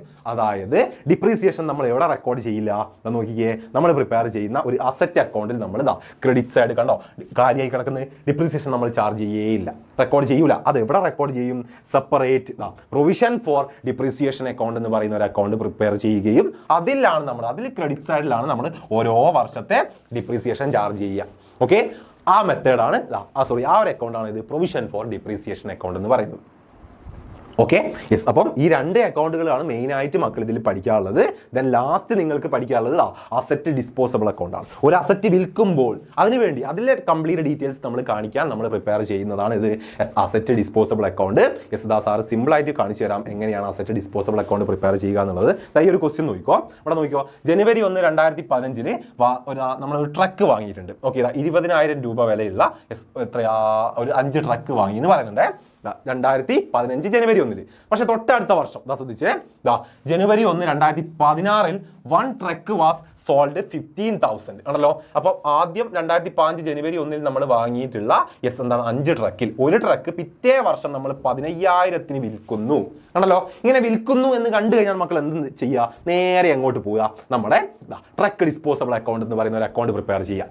ഓക്കെ, അതായത് വിൽക്കുന്ന കാര്യം കംപ്ലീറ്റ് നമ്മൾ റെക്കോർഡ് ചെയ്യാൻ വേണ്ടി പ്രിപ്പയർ ചെയ്യുന്നതാണ് ഒരു ട്രക്ക് ഡിസ്പോസബിൾ അക്കൗണ്ട്. എന്നിട്ട് എന്ത് ചെയ്യുക, ആദ്യം അതിന്റെ ഡെബിറ്റ് സൈഡ് നോക്കുക, എന്താ വിൽക്കുന്നത്, ട്രക്ക് അല്ലേ, ഇവിടുത്തെ അസറ്റ് ട്രക്കാണ്. സോ ട്രക്ക് ആ ഡേറ്റ് എഴുതി കൊടുക്കുക, ട്രക്ക്. എന്നിട്ടോ എത്ര രൂപയുടെ ട്രക്കാണ് വിൽക്കുന്നത് നമ്മൾ പറഞ്ഞു അല്ലെ. 2015 ജനുവരി 1 20,000-ന് വാങ്ങിയ ട്രക്കാണ് 15,000-ന് വിൽക്കുന്നത് അല്ലെ. അപ്പൊ ആദ്യം നമ്മൾ റെക്കോർഡ് ചെയ്യേണ്ടത് എത്ര രൂപയുടെ ട്രക്ക്, 20,000-ന് വാങ്ങിയ ട്രക്ക്. സെക്കൻഡ് നമ്മൾ എന്താ ക്രെഡിറ്റ് സൈഡിലേക്ക് പ്രൊവിഷൻ ഫോർ ഡിപ്രീസിയേഷൻ റെക്കോർഡ് ചെയ്യും. എന്താ പ്രൊവിഷൻ ഫോർ ഡിപ്രീസിയേഷൻ, അതായത് അത് വിൽക്കുന്നത് വരെ ആ ഒരു ട്രക്കിന് ഉണ്ടായിട്ടുള്ള ഡിപ്രീസിയേഷൻ എത്ര, അതാണ്. അതായത് 20,000-ന്റെ ട്രക്കാണ് അല്ലെ, 20,000-ന്റെ ട്രക്കാണ്. ശ്രദ്ധിച്ചോ മക്കള്, 20,000 ഫസ്റ്റ് ട്രക്ക് അല്ലെ, 20,000-ന്റെ ട്രക്കാണ്. അപ്പൊ ആദ്യത്തെ വർഷം അതിന്റെ 10% നമ്മൾ 10% കേട്ടോ ക്വസ്റ്റ്യൻ ഡിപ്രീസിയേഷൻ കാണുന്നത് 10% നമ്മൾ കണ്ടു. ആദ്യത്തെ വർഷം എത്രയാ 2,000 ഡിപ്രീസിയേഷൻ അല്ലെ. അപ്പൊ സെക്കൻഡ് ഇയറിലേക്ക് പോകുമ്പോൾ നമുക്കറിയാം റിട്ടേൺ ഡൗൺ വാല്യൂ മെത്തേഡ് ആകുമ്പോൾ നമ്മൾ എന്ത് ചെയ്യുന്നു, സോറി ആദ്യത്തെ വർഷത്തെ നമ്മൾ എന്താ ഡിപ്രീസിയേഷൻ എത്രയാ 2,000 റെഡി. അപ്പൊ 2015 തൊട്ടടുത്ത വർഷം തന്നെയല്ലേ നമ്മളത് വിൽക്കുന്നത്. 2015 സാധനം വാങ്ങിയിട്ടുള്ളത്, 16 തന്നെ നമ്മൾ വിൽക്കുന്നുണ്ട്. അപ്പോൾ ഒരു വർഷത്തെ ഡിപ്രീസിയേഷൻ അല്ലേ നമുക്ക് കുറയ്ക്കാനുള്ളൂ അല്ലേ. യെസ്, അപ്പോൾ നോക്കിക്കേ, പ്രൊവിഷൻ ഫോർ വിൽക്കുന്നത് വരെയുള്ള ഡിപ്രീസിയേഷൻ എത്ര, അതാണ് നമ്മളിവിടെ കാണിക്കേണ്ടത്. അപ്പോൾ ഒരു വർഷം ആയതുകൊണ്ട് ഒരു വർഷത്തെ ഡിപ്രീസിയേഷൻ നമ്മൾ കാണിച്ചു. പിന്നെ അടുത്തതോ ബാങ്ക് എന്ന് പറഞ്ഞുകൊണ്ട് എന്താ കാണിക്കുക 15,000 മീൻസ് എത്രയ്ക്കാണ് നമ്മൾ വിറ്റിട്ടുള്ളത് ക്വസ്റ്റ്യനിൽ കൃത്യമായിട്ട് പറയല്ലോ അല്ലേ. ഇതാ നോക്കിക്കേ 15,000 വിറ്റിട്ടുള്ളത് നമ്മളോട് പറഞ്ഞിട്ടുണ്ട് അല്ലേ. അപ്പോൾ 15,000 നമ്മളിതാ കാണിച്ചു. സെറ്റ്. ഇനി ഇതങ്ങോട്ട് ബാലൻസ് ചെയ്യുക. 20,000 വരും, നേരെ ഇറക്കി ഇടുന്നു. 15ഉം 12ഉം 17, ബാക്കി എത്ര 3,000. ഓക്കെ യെസ്, ഇത് ലോസ് ആണ്. ഇവിടെയാണ് ബാലൻസ് വരിക. ക്രെഡിറ്റ് സൈഡിലാണ് ബാലൻസ് വരികയെങ്കിൽ അത് ലോസ് ആയിരിക്കും. ഡെബിറ്റ് സൈഡിലാണ് ബാലൻസ് വരിക എങ്കിൽ അത് പ്രോഫിറ്റ് ആയിരിക്കും. ഇത്രയേ ഉള്ളൂ ഡിസ്പോസബിൾ അക്കൗണ്ട്.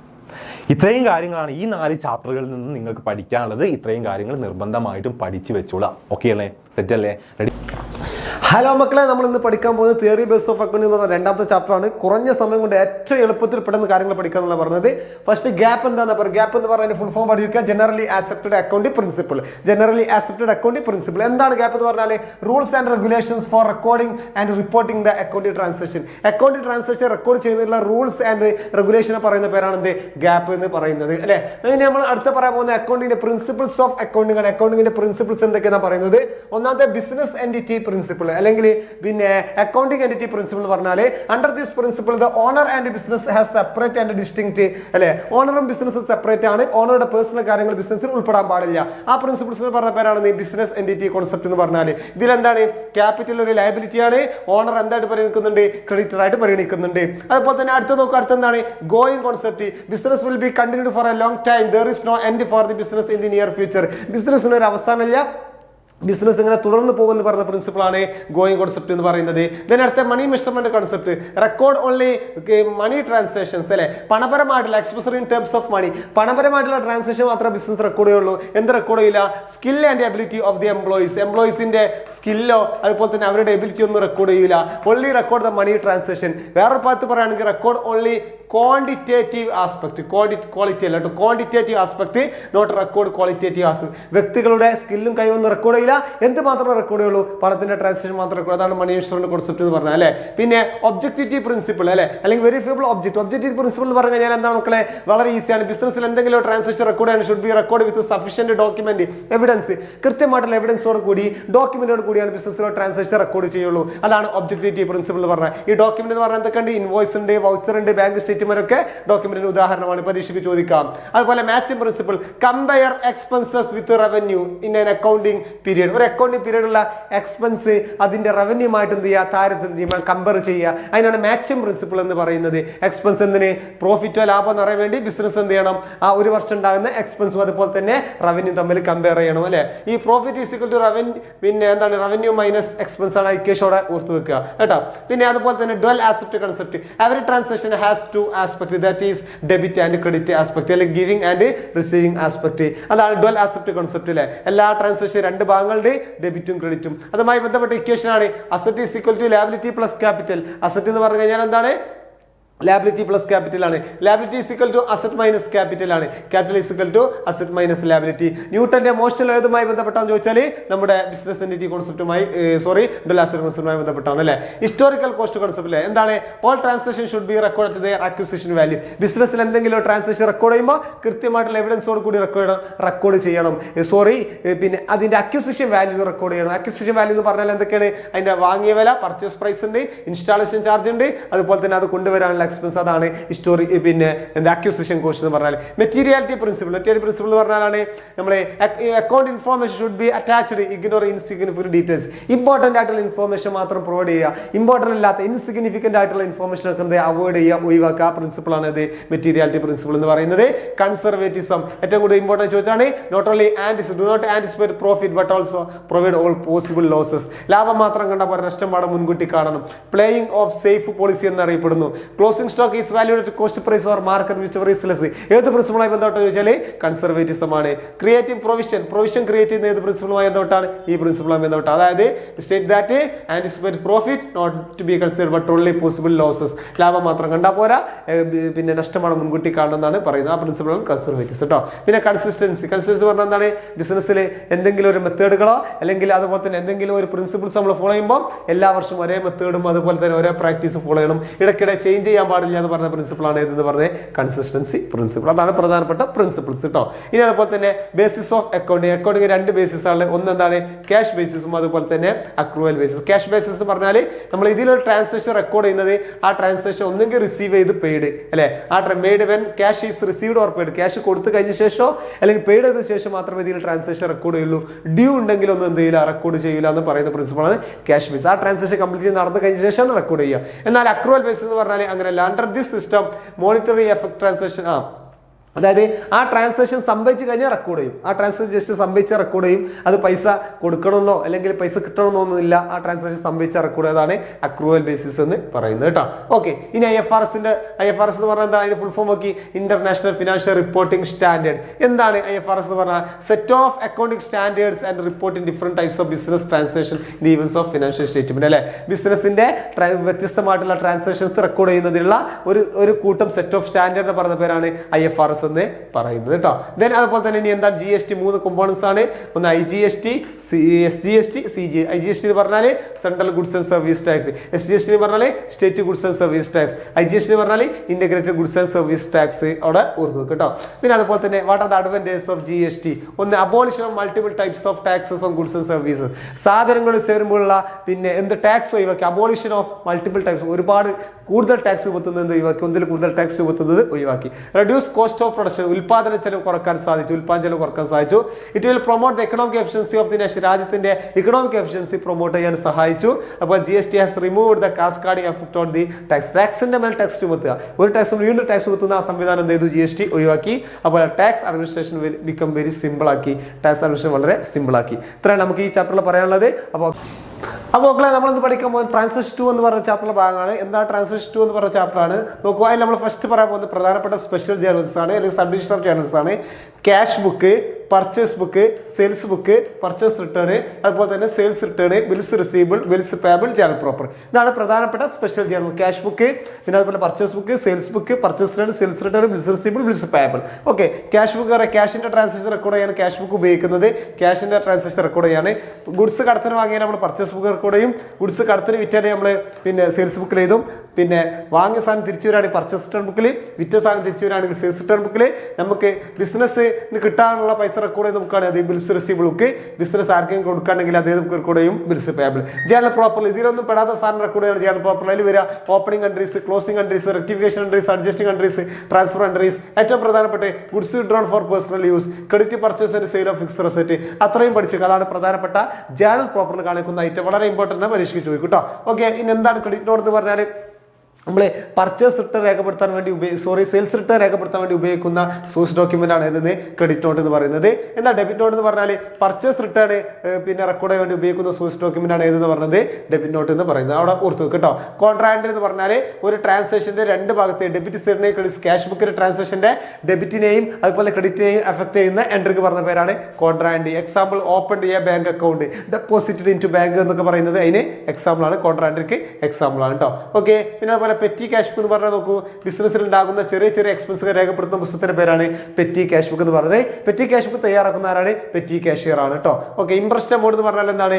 ഒരു മെയിൻ കാഷ്യർ ഈ പെറ്റി കാഷ്യർക്ക് ബിസിനസിന്റെ ആരംഭത്തിൽ കൊടുക്കുന്ന പൈസക്ക് പറഞ്ഞ പേരാണ് ഇൻട്രസ്റ്റ് എമൗണ്ട്, അല്ലെങ്കിൽ അക്കൗണ്ടിംഗ് പീരീഡിന്റെ ആരംഭത്തിൽ കൊടുക്കുന്ന എമൗണ്ട് ആണ് ഇൻട്രസ്റ്റ് എമൗണ്ട് എന്ന് പറയുന്നത്. അത് ഓർത്ത് കേട്ടോ. ഓക്കെ, ഇനി ഒരു ട്രാൻസാക്ഷൻ നമ്മൾ സെയിൽസ് ഡേ ബുക്ക് ചെയ്യാൻ പറഞ്ഞിട്ടുണ്ട്. ഇതാണ് ട്രാൻസാക്ഷൻ. നോക്കൂ ഫസ്റ്റ് കേട്ടോ, സോൾഡ് ടു രാഹുൽ ട്രേഡേഴ്സ്. അപ്പോൾ കമ്പനിന്റെ പേര് അവിടെ വരച്ചിട്ട് കൊടുത്തിട്ടുണ്ട്. ഫോർമാറ്റ് പഠിക്കുക, date, name of customer, invoice number, LF amount. കമ്പനിന്റെ പേര് കൊടുക്കുക, രാഹുൽ ട്രേഡേഴ്സ് കൊടുത്തു. എന്നിട്ട് എന്തൊക്കെയാണ് സാധനം വാങ്ങി അത് ട്രാൻസാക്ഷൻ ചെയ്തപ്പോൾ 50 രജിസ്റ്റേഴ്സ് at ₹50 ഈച്ച് ആണ്. അപ്പോൾ ഞാൻ എഴുതി ഇവിടെ ചുരുക്കി എഴുതിയിട്ടുണ്ട്. 50 × 50 രജിസ്റ്റർ വാങ്ങി 50 രൂപയാണ്. അപ്പോൾ 50 × 52 2500. പിന്നെ അതുപോലെ തന്നെ അടുത്ത നോട്ട് ബുക്ക് 100 നോട്ട് ബുക്ക് വെച്ചാണ് 30 രൂപ ഒന്നിന്. അങ്ങനെ അപ്പോൾ 100 × 30 നിങ്ങൾ എഴുതുന്ന സമയത്ത് ആ ട്രാൻസാക്ഷനൊക്കെ എഴുതുക. ഞാനിവിടെ ചുരുക്കി എഴുതിയതാണ് സമയക്കുറവ് കൊണ്ട് പെട്ടെന്ന് പറയാൻ കേട്ടോ. 100 × 3000. പിന്നെ അതിനെന്തുണ്ട്? ഡിസ്കൗണ്ട് ഉണ്ട്. ട്രേഡ് ഡിസ്കൗണ്ട് എത്ര? 10% അല്ലേ. അപ്പോൾ ഇത് രണ്ടും ടോട്ടൽ കൂട്ടുമ്പോൾ 5500 ആണ്. അതിനെന്ത് 10% ഡിസ്കൗണ്ട് 550. കുറച്ച് കഴിഞ്ഞാൽ ബാക്കിയുള്ള എമൗണ്ട് 4950 കേട്ടോ.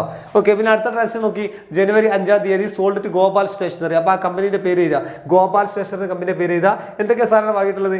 50 കളർ ബുക്സ് 30 ഈച്ച്. അപ്പം 50 × 32 1500. പിന്നെ അതുപോലെ തന്നെ 200 ഫയൽ വാങ്ങി 10 രൂപ വെച്ചാണ്. അപ്പോൾ 200 × 10 2000. ടോട്ടൽ എത്ര? 3500. 1500. ഇതാണ് സെയിൽസ് ഡേ ബുക്ക് ചെയ്യേണ്ട രീതി. ഇനി പർച്ചേസ് ബുക്ക് നമ്മൾ വേറെ ചെയ്യേണ്ട. പർച്ചേസ് ബുക്ക് ഇതേപോലെ തന്നെ ചെയ്യുക, പർച്ചേസ് റിട്ടേൺ ബുക്ക് ഇതേപോലെ തന്നെ ചെയ്യുക, സെയിൽസ് റിട്ടേൺ ബുക്ക് ഇതേപോലെ ചെയ്യുക. ഒക്കെ ഒരേപോലെ ചെയ്യുക. ഏതെങ്കിലും ഒരു ബുക്ക് പഠിച്ചാൽ ഒരു പർച്ചേസ് ബുക്കോ സെയിൽസ് ബുക്കോ ഏതെങ്കിലും ഒന്ന് പഠിച്ചാൽ എല്ലാം ഒരേപോലെ നമുക്ക് ചെയ്യാൻ പറ്റും. ഡിസ്കൗണ്ട് കാണാൻ മാത്രം പഠിക്കുക. ഡിസ്കൗണ്ട് എങ്ങനെ കാണാം? ആ ടോട്ടൽ എമൗണ്ട് ഇപ്പോൾ 5500 ഇൻറ്റു എത്ര 10%, അപ്പോൾ 10/100 കേട്ടോ. 10/100 അതാണ് 550 ഇവിടെ കിട്ടിയിട്ടുള്ളത് കേട്ടോ. 10% കേട്ടോ. ഇങ്ങനെയാണ് സെയിൽസ് ഡേ ബുക്കും പർച്ചേസ് ബുക്കും എല്ലാം മാറി. ഈ സെയിൽസ് ഡേ ബുക്ക് പഠിച്ചാൽ തന്നെ ബാക്കിയുള്ള എല്ലാ ബുക്കും പഠിച്ച മാറി കേട്ടോ. പെട്ടെന്ന് നമ്മൾ പറഞ്ഞു പോവുകയാണ്. ഓക്കെ, അപ്പോൾ അത് ഓക്കെയാണ്. ഇനി നമ്മൾ പിന്നെ അടുത്ത് ഒരു ഡബിൾ കോളം ക്യാഷ് ബുക്ക് നിങ്ങൾക്ക് ഷുവറായിട്ട് ചോദിക്കുന്ന question double column cash book. അപ്പോൾ നമുക്ക് ഫസ്റ്റ് നമുക്ക് ക്യാഷ് ഇൻ ഹാൻഡ് ക്യാഷിൻ്റെ ബാലൻസ് തന്നിട്ടുണ്ട്. നോക്കൂ, അതിന് നമ്മൾ ഫസ്റ്റ് ബാലൻസ് ബ്രോഡ് എന്ന് പറഞ്ഞാൽ ഡെബിറ്റ് സൈഡ് കൊടുക്കുക കേട്ടോ. ബാലൻസ് ബ്രോഡ് എന്ന് പറഞ്ഞ് ഡെബിറ്റ് സൈഡ് കൊടുക്കുക. ഞാൻ കൊടുത്തിട്ടുണ്ട് 20,000 12,000 കൊടുത്തിട്ടുണ്ട്. പിന്നെ നോക്കൂ, purchased goods by cheque, purchase account to bank എന്നാണ് അതിന്റെ എൻട്രി വരിക. അപ്പോൾ നിങ്ങൾ പോസ്റ്റ് ചെയ്യുമ്പോൾ നോക്കേണ്ടത് നിങ്ങൾ റെക്കോർഡ് ചെയ്യുന്ന ബാങ്കോ ക്യാഷ് ഏതെങ്കിലും ഒരു ഭാഗത്തുണ്ടോ നോക്കുക. അപ്പോൾ നോക്കൂ, ഇതിൽ പർച്ചേസർ ഗുഡ്സ് ബൈ ചെക്ക് എന്ന് പറഞ്ഞാൽ അപ്പോൾ പർച്ചേസ് ബാങ്ക് ക്രെഡിറ്റ് സൈഡിൽ ഉണ്ട്. അപ്പോൾ നമ്മൾ ക്രെഡിറ്റ് സൈഡിൽ എന്ത് ചെയ്ത് പർച്ചേസ് ചെയ്യുന്ന എമൗണ്ട് ബാങ്കിൽ കൊടുത്ത് കണ്ടോ. ഓക്കെ, അപ്പോൾ നിങ്ങൾ നോക്കേണ്ടത് ക്യാഷോ ബാങ്കോ ഏതെങ്കിലും നിങ്ങൾ എഴുതുന്ന എൻട്രിയിൽ ഏതെങ്കിലും ഒരു ഭാഗത്തുണ്ടോ എന്ന് നോക്കണ്ടേ. അടുത്ത് നോക്കും മക്കളെ, അടുത്തെന്താണ് പിന്നെ cash withdrawal for bank for cash withdrawal for ഏത് യൂസ് എന്ന് പറഞ്ഞിട്ടില്ലെങ്കിൽ അപ്പോൾ ബിസിനസ് യൂസ് ആണ്. അപ്പോൾ ക്യാഷ് അക്കൗണ്ട് ടു ബാങ്ക് എന്ന് വരിക. ക്യാഷും ബാങ്ക് വരെ രണ്ടര പറഞ്ഞ പേരാണ് എന്ത് കോൺട്രാ എൻട്രി. ഇതിന് 2 പോസ്റ്റിംഗ് ഉണ്ടാവും. ഇതിൽ നോക്കൂ, ഇതിലെ ക്യാഷ് ഏത് ഭാഗത്താണ്? ക്യാഷ് ഡെബിറ്റ് ഭാഗത്താണ്. അപ്പോൾ ഡെബിറ്റ് ഭാഗത്ത് കൊണ്ടിട്ട് നമ്മൾ എന്ത് ചെയ്താൽ ബാങ്ക് ചെയ്താൽ എന്നിട്ട് എമൗണ്ട് ക്യാഷ് കൊടുത്ത് കൊടുക്കുക. അതേപോലെ നേരെ തിരിച്ചും ചെയ്യുക. ക്രെഡിറ്റിൽ ബാങ്കാണ്, അപ്പോൾ ക്രെഡിറ്റ് ഭാഗത്ത് എന്ത് ചെയ്താൽ ക്യാഷ് ചെയ്താൽ എന്നിട്ട് എമൗണ്ട് എവിടെ കൊടുക്കുക? ബാങ്ക് കോളത്തിൽ കൊടുക്കുക കേട്ടോ. അതേപോലെയാണ് ചെയ്യേണ്ടത്. ദെൻ അടുത്ത് നോക്കൂ, അടുത്തെന്താണ് ക്യാഷ് സെയിൽസ്. ക്യാഷ് സെയിൽസ് എന്ന് പറയുമ്പോൾ cash account debtor to sales എന്നാണ് ക്യാഷ് സെയിൽസിന്റെ എൻട്രി അല്ലേ. ക്യാഷ് ഏത് ഭാഗത്താണ്? ക്യാഷ് ഏത് ഭാഗത്താണ്? ഡെബിറ്റ് ഭാഗത്ത്. അപ്പോൾ ഡെബിറ്റ് ഭാഗത്ത് നമ്മൾ എന്ത് ചെയ്ത് സെയിൽസ് എന്നിട്ട് എമൗണ്ട് കൊടുത്ത്. ഇതേപോലെയാണ് പോസ്റ്റിംഗ് നടത്തുന്നത്. ഇതേപോലെയാണ് എല്ലാം. വേറെ എക്സാമ്പിൾ ആരും കാണിച്ചു തരാം. പെയ്ഡ് സാലറി, ഒരു എക്സാമ്പിൾ സാലറി കൊടുത്തു. സാലറി കൊടുക്കുമ്പോൾ സാലറി അക്കൗണ്ട് ടു ക്യാഷ് എന്നാണ്. അപ്പോൾ 20-ാം തീയതി നോക്കി സാലറി അക്കൗണ്ട് ക്യാഷ് എന്നാണ്. അപ്പം പിന്നെ ക്രെഡിറ്റ് സൈഡിലാണ് ക്യാഷ്. അപ്പോൾ ക്രെഡിറ്റ് സൈഡിൽ എന്ത് സാലറി എമൗണ്ട് കൊടുത്ത്. ഇതേപോലെയാണ് നമ്മൾ എന്ത് ചെയ്യുക ഒക്കെ ചെയ്യുക. അപ്പോൾ ഞങ്ങൾക്ക് പെട്ടെന്ന് നമ്മൾ കുറച്ച് സമയത്തിൽ പറഞ്ഞു തരാന്നുള്ളത്. ഇതേപോലെ പോസ്റ്റിംഗ് ചെയ്യുക. എന്നിട്ട് എന്ത് ചെയ്യുക? 2 സൈഡും ബാലൻസ് മൊത്തം ചെയ്ത് കണ്ട് ബാലൻസ് ചെയ്യുക. അപ്പോൾ നോക്കുക, ഇവിടെയാണ് 36,000 കിട്ടുന്നത്. ഈ ഭാഗത്ത് എത്ര കിട്ടണുള്ളൂ? ഇവിടെ പിന്നെ എത്രയാണ്? 26,000 ഉള്ളൂ അല്ലേ. പിന്നെ 4 8 ഇവിടെ 10 ഉണ്ട് അല്ലേ. അപ്പോൾ 36,000 10 കുറച്ച് കഴിഞ്ഞാൽ ബാക്കി 26,000 എവിടെ കിട്ടും? ഇവിടെ എത്ര ഉള്ളത്? 16,000 ആണ്. ഇവിടെ എത്ര 8,000 ഉള്ളത്. 16,000 8,000 കുറച്ചു, അപ്പോൾ 8,000 ഉണ്ട്. അപ്പോൾ ഇതിന് ബാലൻസ് ക്യാരി ഉണ്ട്. എപ്പോഴും കുറവുള്ള സ്ഥലത്താണ് ബാലൻസ് ക്യാരി ഡൗൺ ചെയ്യുക. ആ പൈസ ഇങ്ങോട്ട് ഇറക്കി അടിയിലേക്ക് എഴുതി ബാലൻസ് ബ്രോഡ് ഡൗൺ ചെയ്തു. ഓക്കെ, അപ്പോൾ അതാണ് നമുക്കതിൽ പറയാനുള്ളത്. അപ്പോൾ ഓക്കെയാണ്. ഇതാണ് ഡബിൾ കോളം ക്യാഷ് ബുക്കിൻ്റെ ഒരു ചുരുക്ക രൂപം കേട്ടോ. ഓക്കെ, പിന്നെ അതുപോലെ തന്നെ അടുത്ത് ഇനി നമ്മൾ പിന്നെ പെറ്റി ക്യാഷ് ബുക്ക് അല്ലേ. ഇത് പർച്ചേസ് ബുക്കിൻ്റെ petty cash book. Petty cash book നിങ്ങൾക്ക് അറിയാം. പെറ്റി ക്യാഷ് ബുക്ക് എന്ന് പറഞ്ഞു കഴിഞ്ഞാൽ received from the main cashier അല്ലേ. ആ എമൗണ്ട് നമ്മൾ ഫസ്റ്റ് ഇവിടെ ചെയ്തിട്ടുണ്ട് അല്ലേ. പിന്നെ എത്രയാണ് ഇതിലെത്ര വരുന്നത് നോക്കി. ഇതിലെത്രയാണ്?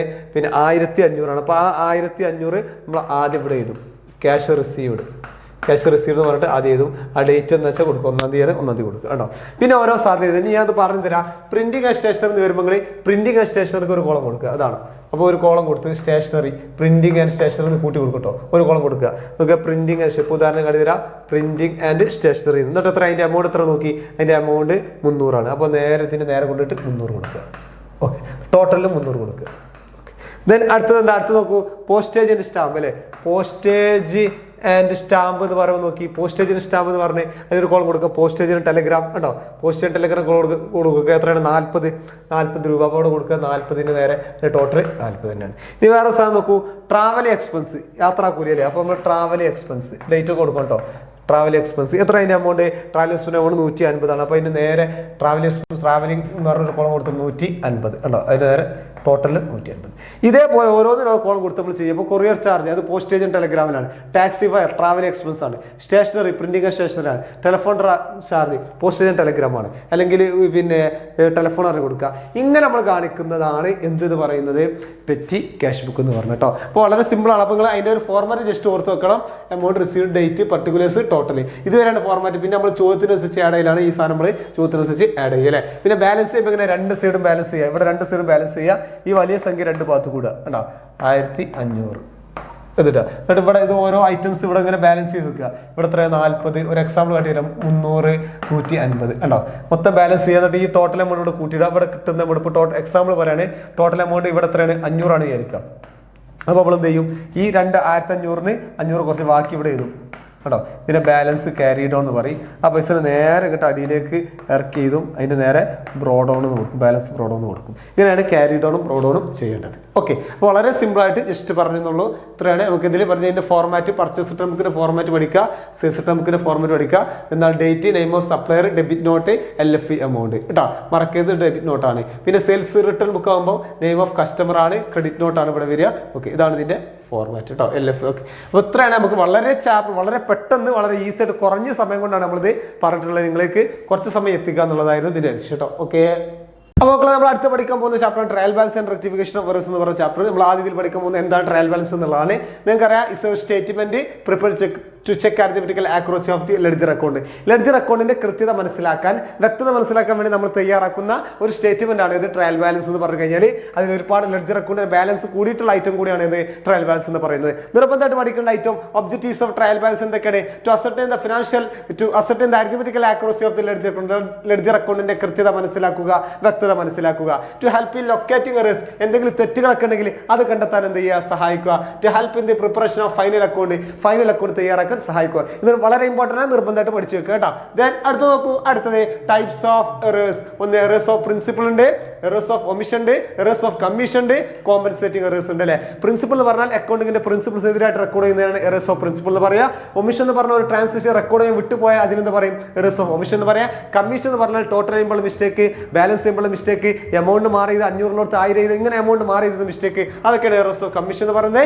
കോമ്പൻസേറ്റിംഗ് എറേഴ്സ് എന്ന് പറഞ്ഞാൽ ഒരു എറർ മറ്റൊരു തെറ്റ് കൊണ്ട് എന്ത് ചെയ്യുക, നമ്മൾ ഒരു എറർ വേറെ തെറ്റ് കൊണ്ട് എന്ത് ചെയ്യുക, പരിഹരിക്കാനാണ് കോമ്പൻസേറ്റിംഗ് എറേഴ്സ് എന്ന് പറയുന്നത് കേട്ടോ. ഓക്കെ, ഓർത്ത് വെക്കുക. അതുപോലെ തന്നെ ഇനി നമ്മൾ പഠിക്കാൻ പോകുന്നത് സസ്പെൻസ് അക്കൗണ്ട് എന്നാണ് പഠിക്കാൻ. സസ്പെൻസ് അക്കൗണ്ട് പറഞ്ഞാൽ it is A temporary account, നമ്മൾ താൽക്കാലികമായിട്ട് നമ്മൾ തയ്യാറാക്കുന്ന ഒരു അക്കൗണ്ടാണ് സസ്പെൻസ് അക്കൗണ്ട് എന്ന് പറയുന്നത്. പിന്നെ ട്രയൽ ബാലൻസ് ഡിസഗ്രി ആകുമ്പോൾ, ട്രയൽ ബാലൻസ് ഈക്വൽ ഇല്ലാത്ത സമയത്ത് നമ്മൾ താൽക്കാലികമായിട്ട് നമ്മൾ തയ്യാറാക്കുന്ന അക്കൗണ്ട് എന്ന് പറഞ്ഞ പേരാണ് ഏതെന്ന് പറയുന്നത്, സസ്പെൻസ് അക്കൗണ്ട് എന്ന് പറയുന്നത്. ഇനി ഒരു പ്രോബ്ലം നോക്കൂ, ട്രയൽ ബാലൻസ് ഒരു പ്രോബ്ലം കൊടുത്തിട്ടുണ്ട്. നിങ്ങൾക്ക് ട്രയൽ ബാലൻസ് റൂൾ അറിയാം, അസറ്റും എക്സ്പെൻസും ഡെബിറ്റ് ചെയ്യുക, ഇൻകം ലാബിലിറ്റി ക്യാപിറ്റൽ എന്ത് ചെയ്യുക, ക്രെഡിറ്റ് ചെയ്യുക. അപ്പോൾ ഞാൻ ചെയ്യുന്നുണ്ട്, ക്യാപിറ്റൽ 1 ലക്ഷം അതിൽ ഞാൻ ക്രെഡിറ്റ് ചെയ്യാണ്. കാരണം എന്താണ്, ക്യാപിറ്റൽ പിന്നെ ക്യാപിറ്റൽ ക്രെഡിറ്റ് ആണ്. ഡ്രോയിങ്സ് ഞാൻ എന്താണ് ഡെബിറ്റ് ചെയ്യാണ്. കാരണം എന്താണ്, നിങ്ങൾക്കറിയാം ഡ്രോയിങ്സ് നമ്മൾ ഡെബിറ്റ് ആണ് ചെയ്യേണ്ടത്. മെഷീനറി എന്താണ്, മെഷീനറി ഒരു അസറ്റാണ്, അസറ്റായോട് അതിന് എന്ത് ചെയ്യാണ്, നമ്മൾ ഡെബിറ്റ് ചെയ്യാണ് 50K. അതുപോലെ തന്നെ സെയിൽസ് എന്ന് പറഞ്ഞത് ഇൻകാണ്, അതുകൊണ്ട് അതിന് എന്ത് ചെയ്യാണ്, ക്രെഡിറ്റ് ചെയ്യാൻ 2,10,000. പർച്ചേസ് എന്താണ്, എക്സ്പെൻസ് ആണ്, അതുകൊണ്ട് അതിനെ ഡെബിറ്റ് ചെയ്യാണ്. വേജ് എക്സ്പെൻസ് ആണ്, അതുകൊണ്ട് ഡെബിറ്റ് ചെയ്യാണ് 20K. ഡെപ്റ്റേഴ്സ് എന്ന് പറഞ്ഞ അസറ്റാണ്, അതുകൊണ്ട് എന്ത് ചെയ്യാണ്, ഡെബിറ്റ് ചെയ്യാണ്. പിന്നെ അതുപോലെ ക്രെഡിറ്റേഴ്സ് എന്താണ്, ലാബിലിറ്റി ആണ്, അതുകൊണ്ട് അതിനെ ക്രെഡിറ്റ് ചെയ്യാണ് അല്ലേ. പിന്നെ ഡ്രോയിങ്സ് എന്ന് പറഞ്ഞാൽ ക്യാപിറ്റൽ കുറയാണ്, അതുകൊണ്ടാണ് അതിനെ ക്രെഡിറ്റ് ചെയ്യുക. ടോട്ടൽ 3,50,000, രണ്ട് സൈഡിലും 3,50,000 ലഭിക്കും. ഓക്കെ, അതാണ് ട്രയൽ ബാലൻസ് കേട്ടോ. ട്രയൽ ബാലൻസിന്റെ ഫോർമാറ്റ് ഒക്കെ പഠിച്ചിരിക്കുക. റൂൾസ്, അസറ്റും എക്സ്പെൻസ് ഡെബിറ്റ് ചെയ്യുക, ഇൻകം ലാബിലിറ്റി ക്യാപിറ്റൽ എന്ത് ചെയ്യുക, ക്രെഡിറ്റ് ചെയ്യുക കേട്ടോ. ഇതാണ് അതിന്റെ റൂൾസ് എന്ന് പറയുന്നത് കേട്ടോ. ഓക്കെ, ഇനി നമ്മളെ എറേഴ്സിൽ നമുക്ക് ടൈപ്സ് ഓഫ് എറേഴ്സിൽ റെക്ടിഫൈ ദ ഫോളോയിങ് എറേഴ്സ്. ഒരു തെറ്റ് തിരുത്താൻ നമ്മൾ പറഞ്ഞിട്ടുള്ളത് ചോദ്യം ഇതാണ്. ഫർണിച്ചർ വാങ്ങുമ്പോൾ എൻട്രി വരിക furniture account debtor to cash എന്നാണ് കറക്റ്റ് എൻട്രി വരിക. ആ സ്ഥാനത്ത് ഇവർ debit to purchase account debit ചെയ്തു. അതായത് ഫർണിച്ചറിന്റെ സ്ഥാനത്ത് അവർ എഴുതിയത് purchase account debtor to cash എന്നാണ് അവർ എഴുതിയിട്ടുള്ളത് അല്ലെ. അപ്പൊ നോക്ക്, ഇവിടെയാണ് മിസ്റ്റേക്ക് സംഭവിച്ചത്. ഫർണിച്ചർ എഴുതേണ്ട സ്ഥാനത്ത് അവരെന്ത് ചെയ്ത്, പർച്ചേസ് ചെയ്ത്. ഇനി ഇത് റെക്ടിഫൈ ചെയ്യുമ്പോൾ ഈ തെറ്റി എൻട്രി ഡെബിറ്റ് ആയതുകൊണ്ട് അതിന് നമ്മൾ ക്രെഡിറ്റ് ചെയ്യുക. അപ്പോൾ ടു പർച്ചേസ്, പിന്നെ കഴിഞ്ഞിട്ട് മിസ്റ്റേക്ക് ഉണ്ടായി ഫർണിച്ചറിനല്ലേ. അപ്പോൾ furniture account debtor to purchase എന്നാണ് അതിന്റെ റെക്ടിഫിക്കേഷൻ എൻട്രി വരും കേട്ടോ. ഓക്കെ, രണ്ടാമത്തെ നോക്കൂ. രണ്ടാമത്തത് പിന്നെ ഏതോടെ നിൽക്കട്ടെ, പിന്നെ ഇത് ചെയ്യാം, നമുക്ക് ഇത് ചെയ്യാം. റിപ്പയേഴ്സ് ഓൺ മെഷീൻ റിപ്പയർ ചെയ്യുന്ന പൈസ കൊടുത്തു കഴിഞ്ഞാൽ repairs account debtor to cash എന്നാണ് റിപ്പയറിംഗിന്റെ ഇത് വരിക. Repairs account to cash. ആ സ്ഥാനത്ത് എന്താണ് അവർ ഡെബിറ്റ് ടു മെഷീനറി അക്കൗണ്ട്, അവർ അതിനെ ഡെബിറ്റ് ചെയ്തു, മെഷീനറി ഡെബിറ്റ് ചെയ്തു. അതായത് machinery account debtor to cash എന്ന് അവർ എഴുതി അല്ലെ. ഇവിടെയാണ് മിസ്റ്റേക്ക് സംഭവിച്ചത്. റിപ്പയറിംഗ് അവിടെ ഡെബിറ്റ് ചെയ്യുന്നതിന് പകരം അവർ അതിന് മെഷീനറി ഡെബിറ്റ് ചെയ്തു. തെറ്റിയ സാധനം ഡെബിറ്റ് ചെയ്യണം, അതിനെ ക്രെഡിറ്റ് ചെയ്യുക ടു മെഷീനറി. എന്നിട്ട് മിസ്റ്റേക്ക് ഉണ്ടായത് റിപ്പയേഴ്സിന്റെ അല്ലേ. അപ്പൊ repairs account debtor to machinery എന്ന് അതിന്റെ റെക്ടിഫിക്കേഷൻ എൻട്രി വരും കേട്ടോ. ഓക്കെ, ഇനി അടുത്ത് നോക്കൂ. Sale of old furniture book was valued credit to sales account അല്ലെ. ഒരു ഓൾഡ് ഫർണിച്ചർ വിൽക്കുമ്പോൾ നമുക്ക് അറിയാം cash account debtor to furniture എന്നാണ് അതിന്റെ എൻട്രി വരിക, കറക്റ്റ് എൻട്രി. ആ സ്ഥാനത്ത് ഇവർ ഏത് അക്കൗണ്ട് എഴുതി കണ്ടോ, credit to sales account, sales debit ചെയ്തു. അതായത് cash account debtor to sales എന്നാണ് അവർ എഴുതി കേട്ടോ. ഇവിടെയാണ് മിസ്റ്റേക്ക്. ഞാൻ റെക്ടിഫൈ ചെയ്യുമ്പോൾ നോക്കൂ, റെക്ടിഫിക്കേഷൻ എൻട്രി എന്താണ്, ഇതാണ് തെറ്റിയത്. തെറ്റിയതിനായിട്ട് ഫർണിച്ചറിനായിട്ട് തെറ്റിയ എൻട്രി ക്രെഡിറ്റ് ആയതുകൊണ്ട് നമ്മൾ അതിനെ റെക്ടിഫൈ ചെയ്യുമ്പോൾ ശരിയാക്കുമ്പോൾ എന്താ ചെയ്യേണ്ടത്, അതിന് ഡെബിറ്റ് ചെയ്യണം. സെയിൽസ് അക്കൗണ്ട് ഡെപ്റ്റർ ടു പിന്നെ ഏതാണ് furniture, sales account debtor to furniture എന്നാണ് റെക്ടിഫിക്കേഷൻ എൻ്റർ വരിക. അപ്പോൾ ഓക്കെ അല്ലേ, സെറ്റാണ് എന്ന് വിചാരിക്കുന്നത്. ഓക്കെ, അപ്പോൾ ഇതാണ് നമുക്ക് ഈ പാടത്തുള്ളത്.